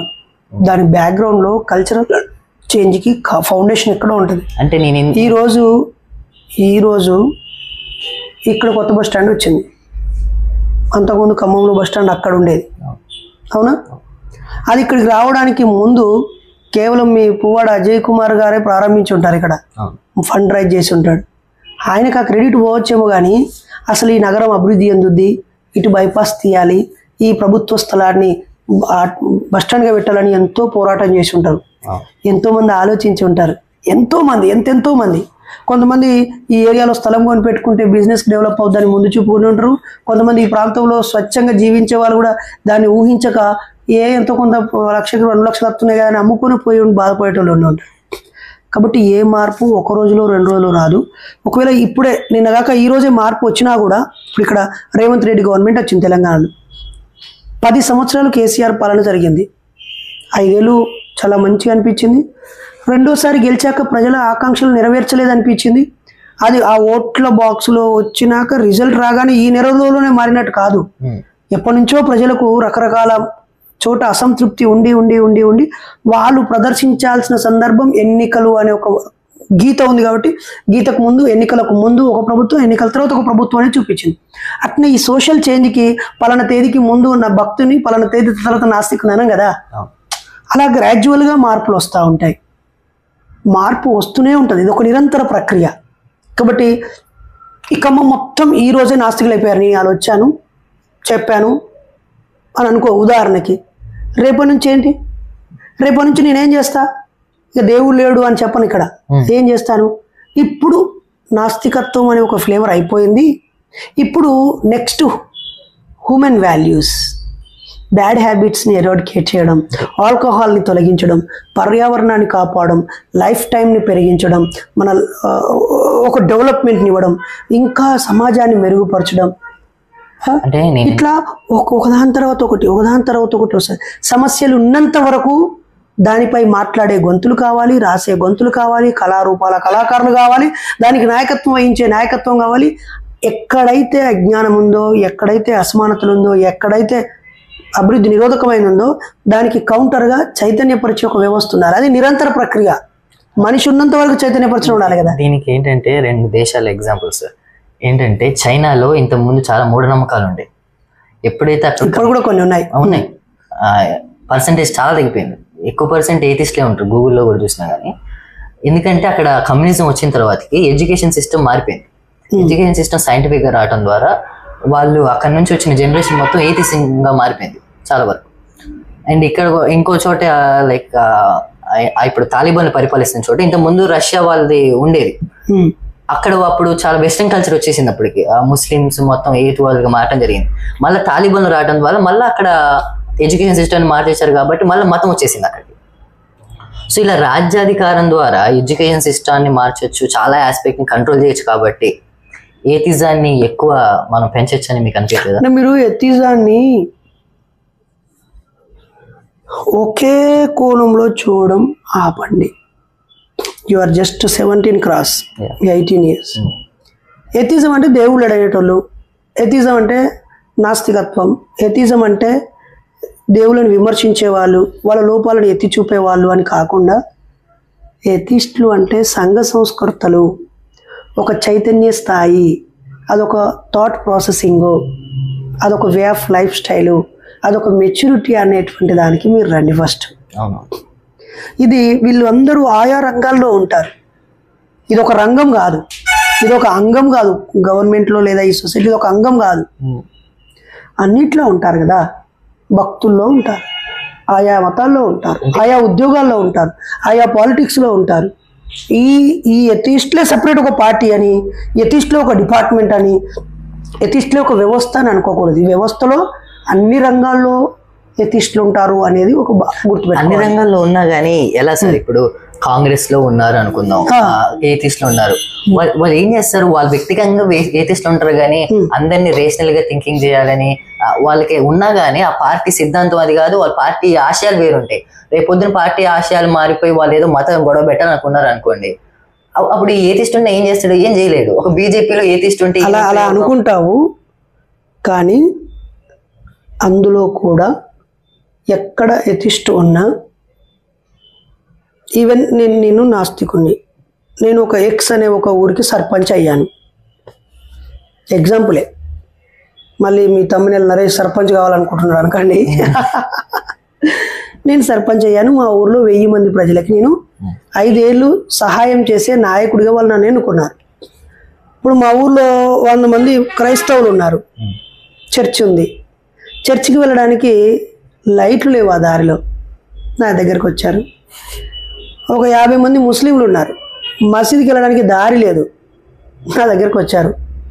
మా ఊర్లో వెంకటేశ్వర స్వామి ఆలయం ఉంది, రామాలయం ఉంది. అక్కడ వాటర్ ట్యాంక్ లేదు, వాటర్ లేవు. నా దగ్గరకు వచ్చారు. ఇప్పుడు నేను మొత్తం 1000 మందికి సర్పంచ్ని కదా. జస్ట్ నాకు ఓట్లు వేసింది 400 మందే. నా ఎదుటికి 395 వచ్చినాయి, నాకు 400 వచ్చినాయి అనుకోండి. ఒక 5 ఓట్లు ఎక్కువ వచ్చాయి. కానీ నన్ను ఆపోజ్ చేసే వాళ్ళు 600 మంది ఉన్నట్టే కదా మా ఊర్లో. ఇప్పుడు నేను ఆ మసీదుకు, ఈ చర్చికి, ఆ గుడికి సర్వీస్ ఇవ్వాలా వద్దా? మరి అలా ఇచ్చినంత మాత్రాన నేను ఆ మతానికి డివోటీని అయిపోయినట్ట?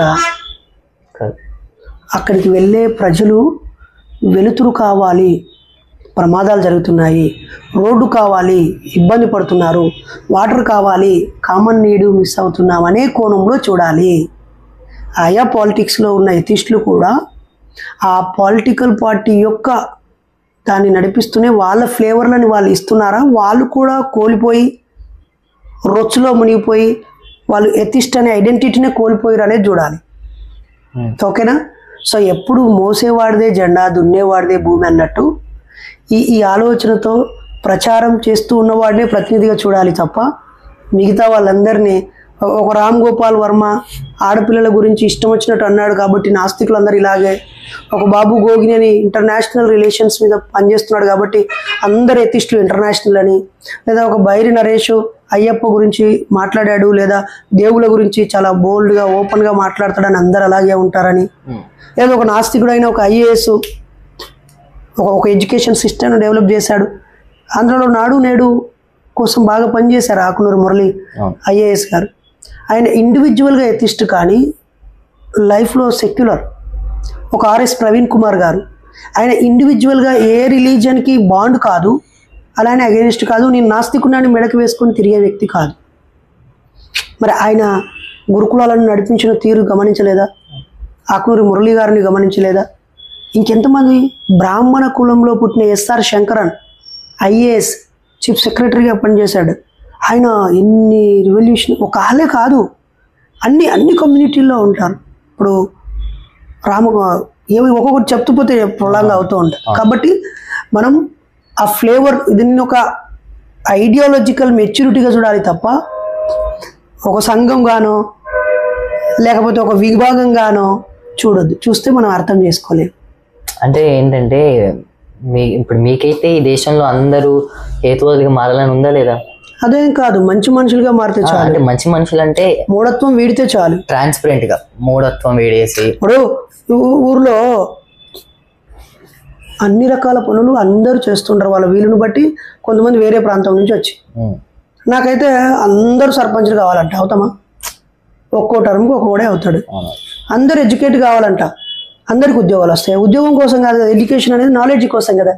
సో నేను అందరూ హేతువాదులుగా మారాలి, అందరూ నాస్తికులుగా మారాలి అనే స్టేట్మెంట్తో లేను, లేదా ఒక్కరు మారినా చాలు అనేటువంటి దాంతో లేను. అంటే నేను అడిగి పడిగేది ఏంటంటే ఈ హేతువాద సంఘాలకి రాజకాంక్ష లేదేంటి అని అంటున్నా. అదేం కాదు, నాకు చెయ్యి, నన్ను ముఖ్యమంత్రిని చెయ్యి, మీరు ఉన్నారు కదా. అంటే మీరు పార్టీ ప్రధానమంత్రిని చేయలేకపోతే మీ ఐడియాలజీతో మెర్జ్ అయ్యే పార్టీలో కలవటం గానీ, ఒక మేనిఫెస్టో తయారు చేయడం కానీ, తప్పుడు అభిప్రాయం నీది. చిన్న ప్రతి ఎథిస్టు కొంతమంది ఐడియాలజీని స్ప్రెడ్ చేయడం కోసమే లైఫ్ డెడికేట్ చేస్తారు, కొంతమంది రైటింగ్స్కి డెడికేట్ చేస్తారు, కొంతమంది ఇక్కడ వచ్చిన మెచ్యూరిటీతో అలా ప్రయాణిస్తూ టక్కున వాళ్ళ స్టాప్ రాగానే దిగిపోతారు. అట్లే మాతో ప్రయాణించిన వాళ్ళు ఇప్పుడు జెడ్పీటీసీఎస్ అయిన వాళ్ళు ఉన్నారు, ఎంపీటీసీ అయిన వాళ్ళు ఉన్నారు, ఎమ్మెల్యే అయిన వాళ్ళు ఉన్నారు, తర్వాత మంత్రులు అయిన వాళ్ళు ఉన్నారు. తెలంగాణ ఉద్యమంలో మాతో పనిచేసిన మేము కూడా పనిచేయంగా బూర్జో పార్టీలతో వాళ్ళు కూడా నాస్తికులే కదా. బూర్జో పార్టీలతో కలిసి అలా నీవు అనుకున్నట్టుగానే సమాజం ఉండాలని అనుకోవడంలోనే విఫలం. దీనిని ఇంకొంచెం మెరుగుపరచడం ఎలా అంతే. కాబట్టి నాస్తికులు ఎంతోమంది వాళ్ళ చైతన్యాన్ని బట్టి సర్పంచ్లు అవుతారు, ఎంపీటీసీలు అవుతారు, జెడ్పీటీసీలు అవుతారు, అన్ని పాలిటిక్స్లోకి వెళ్తారు. మెజారిటీగా అయితే నాస్తికులు లెఫ్ట్ పార్టీస్కి ఎక్కువ వెళ్తారు, తర్వాత అంబేద్కర్ ఐడియాలజీతో ఉన్న పార్టీస్కి ఎక్కువ వెళ్తారు, తర్వాత సెక్యులర్గా ఉన్న పార్టీస్కి వెళ్తారు. మీరు లెఫ్ట్ పార్టీ అంబేద్కరిస్ట్ పార్టీ? నేను ప్యూర్ అంబేద్కరిస్ట్ పార్టీ, ప్యూర్. నేను క్లారిటీ నాకు పార్టీ అంటే బీఎస్పీ అవ్వచ్చు, రిపబ్లికన్ పార్టీ ఆఫ్ ఇండియా అవ్వచ్చు, లేదా ఇంకొక కొత్తగా ఏర్పడే పార్టీ అయ్యింది. ఇప్పుడు దళిత్ శక్తి పార్టీ ఒకటి వచ్చింది, ధర్మ సమాజ్ పార్టీ ఒకటి వచ్చింది, మహాజన సంఘ పార్టీ ఎంఆర్పిఎస్ నుంచి వచ్చింది ఒకటి ఉంది. ఇంకా ఎంతో మంది ఉన్నారు. నారగోని సార్ ఓటు పెట్టారు, పృథ్వీ అన్న ఓటు పెట్టాడు, కోదండరామ్ సార్ ఓటు పెట్టాడు. నీవు బైరి నరేష్ ఈ పార్టీ వాడు అనే ముద్రని ఐడెంటిటీని నేను కోరుకోవట్లేదు. నువ్వెవరు? నా లాజిక్ నీకు అర్థమైందా? నేను ఐఎమ్ ఏ ఫ్రీ బర్డ్. ఈ సంవత్సరం నేను ఏను గుర్తు కొట్టేశాను, చెప్పాను ఓపెన్ గా, నాకు వచ్చేది లేదు పోయేది లేదు. రేపు ఇతను దీనికే ఓటేస్తాడు అని నువ్వు అనగలవా? వెయ్యాలి అని నువ్వు నన్ను డిక్టేట్ చేయగలవా? లేకపోతే నేను మిగతా ప్రజలందరినీ మీరు కూడా వేయండి అని రేపు నేను ఇంతే కాన్ఫిడెన్స్తో రేపు చెప్పగలనా? అంటే మీరు ఒక స్టాండ్ తీసుకొని మీకు కాదు బ్రదర్, మీరు మాట్లాడితే ఇన్ఫ్లుయెన్స్ అయ్యే యూత్ ఉన్నారు, మీరు మాట్లాడితే వినే వాళ్ళు ఉన్నారు కాబట్టి నేను ఈ దేశంలో ఈ మార్పు కోరుకుంటున్నాను, ఈ మార్పు అయ్యా నాకు ఈ పార్టీ నచ్చింది. నేను బ్రదర్ ఎప్పుడైనా నీవు ఫస్ట్ ముసలి అంతవరకు సరిపోయే ప్యాంట్లు షర్ట్లు కొనుక్కొని పెట్టుకుంటావా? ఫస్ట్ చిన్న చిన్న డైపర్లు ఎత్తారు నీకు, తర్వాత చెడ్డీలు ఎత్తారు, ఆ తర్వాత కొంచెం 3x4లు, ఆ తర్వాత ఫుల్ ప్యాంట్ వస్తుంది, ఆ తర్వాత చిరిగిపోయిన స్టైల్ వస్తుంటుంది. పెరుగుతున్న నీ శరీర సైజుని బట్టి నీ దుస్తులు ఉంటాయి. నీ మెచ్యూరిటీ లెవెల్స్ని బట్టి నువ్వు ఆథర్స్ని సెలెక్ట్ చేసుకుంటావు, బుక్స్ సెలెక్ట్ చేసుకుంటావు, నీ లైఫ్ని నువ్వు డిసైడ్ చేసుకుంటావు. అట్నే మేము కూడా మా సైజును బట్టి బట్టలు, మా చైతన్య స్థాయిని, మేము ఒక సర్పంచ్ని ప్రభావితం చేయగలిగేటప్పుడు ఏ నిర్ణయం తీసుకుంటాం, ఒక ఎమ్మెల్యేని ప్రభావితం చేయగలిగేటప్పుడు ఏ నిర్ణయం తీసుకుంటాం, ఒక ముఖ్యమంత్రి సీట్ను ప్రభావితం చేయగలిగేటప్పుడు ఏ నిర్ణయం తీసుకుంటాం. It is depends upon our body size, our membership size.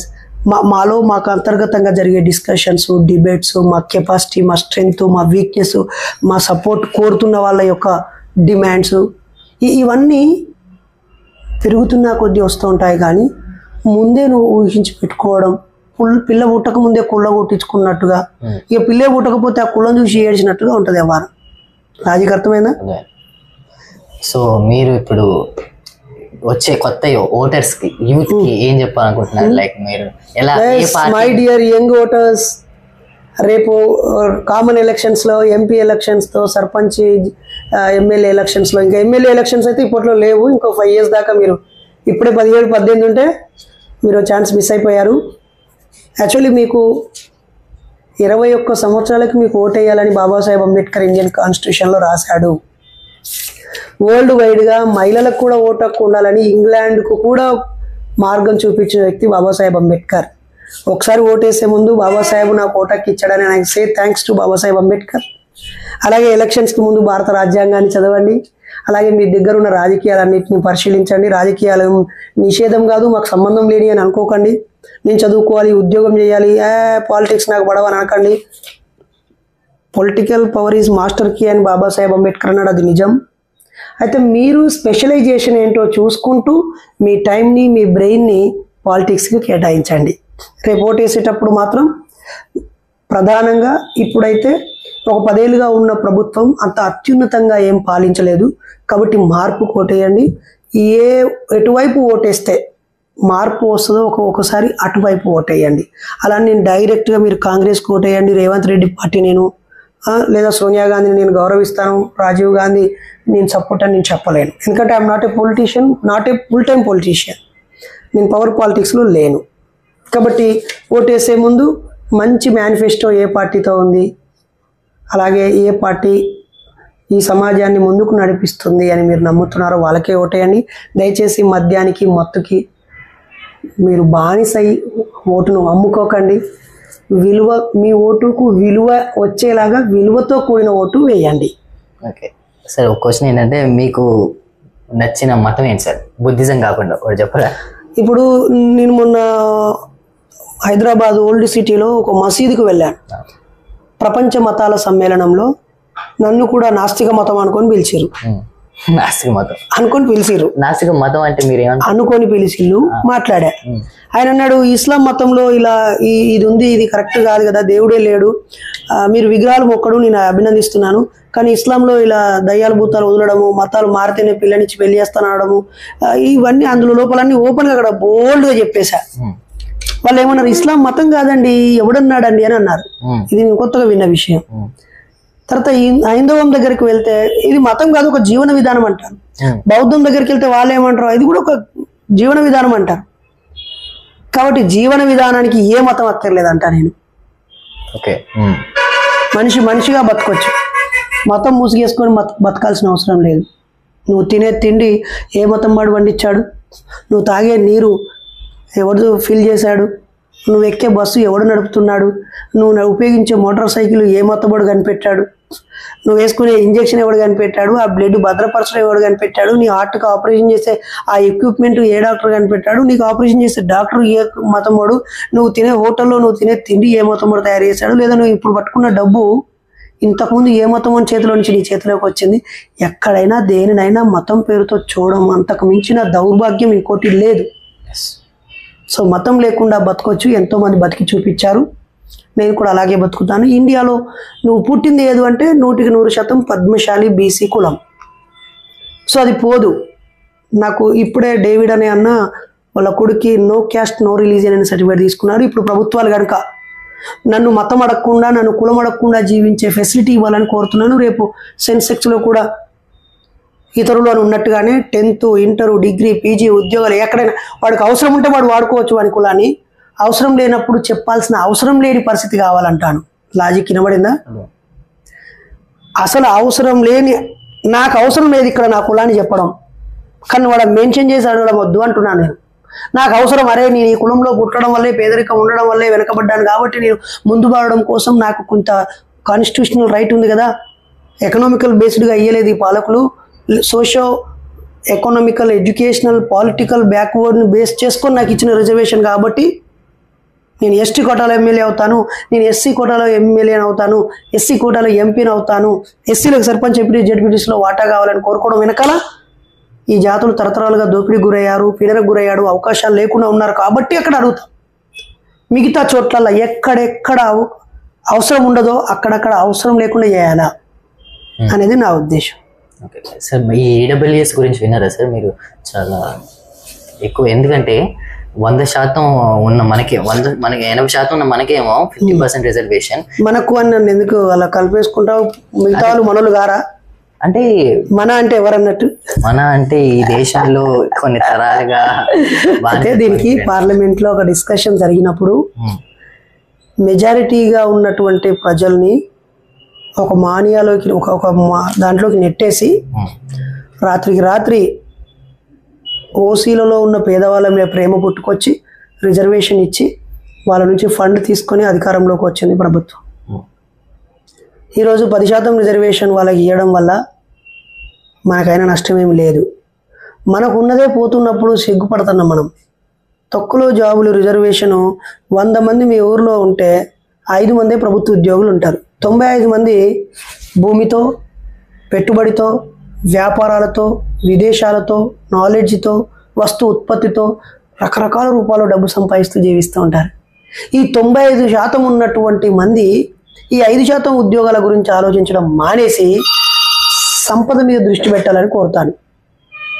ఓకేనా? సంపద దేని మీద దృష్టి పెట్టాలి?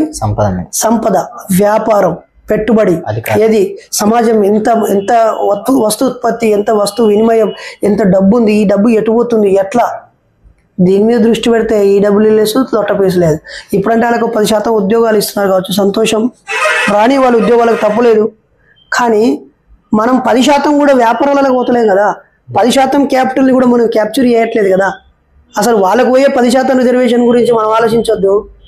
మనం 90% మన ఆర్థిక సంపద గురించి మనం ఆలోచించేలాగా ప్రజల్ని మనం మౌల్డ్ చేయాలి.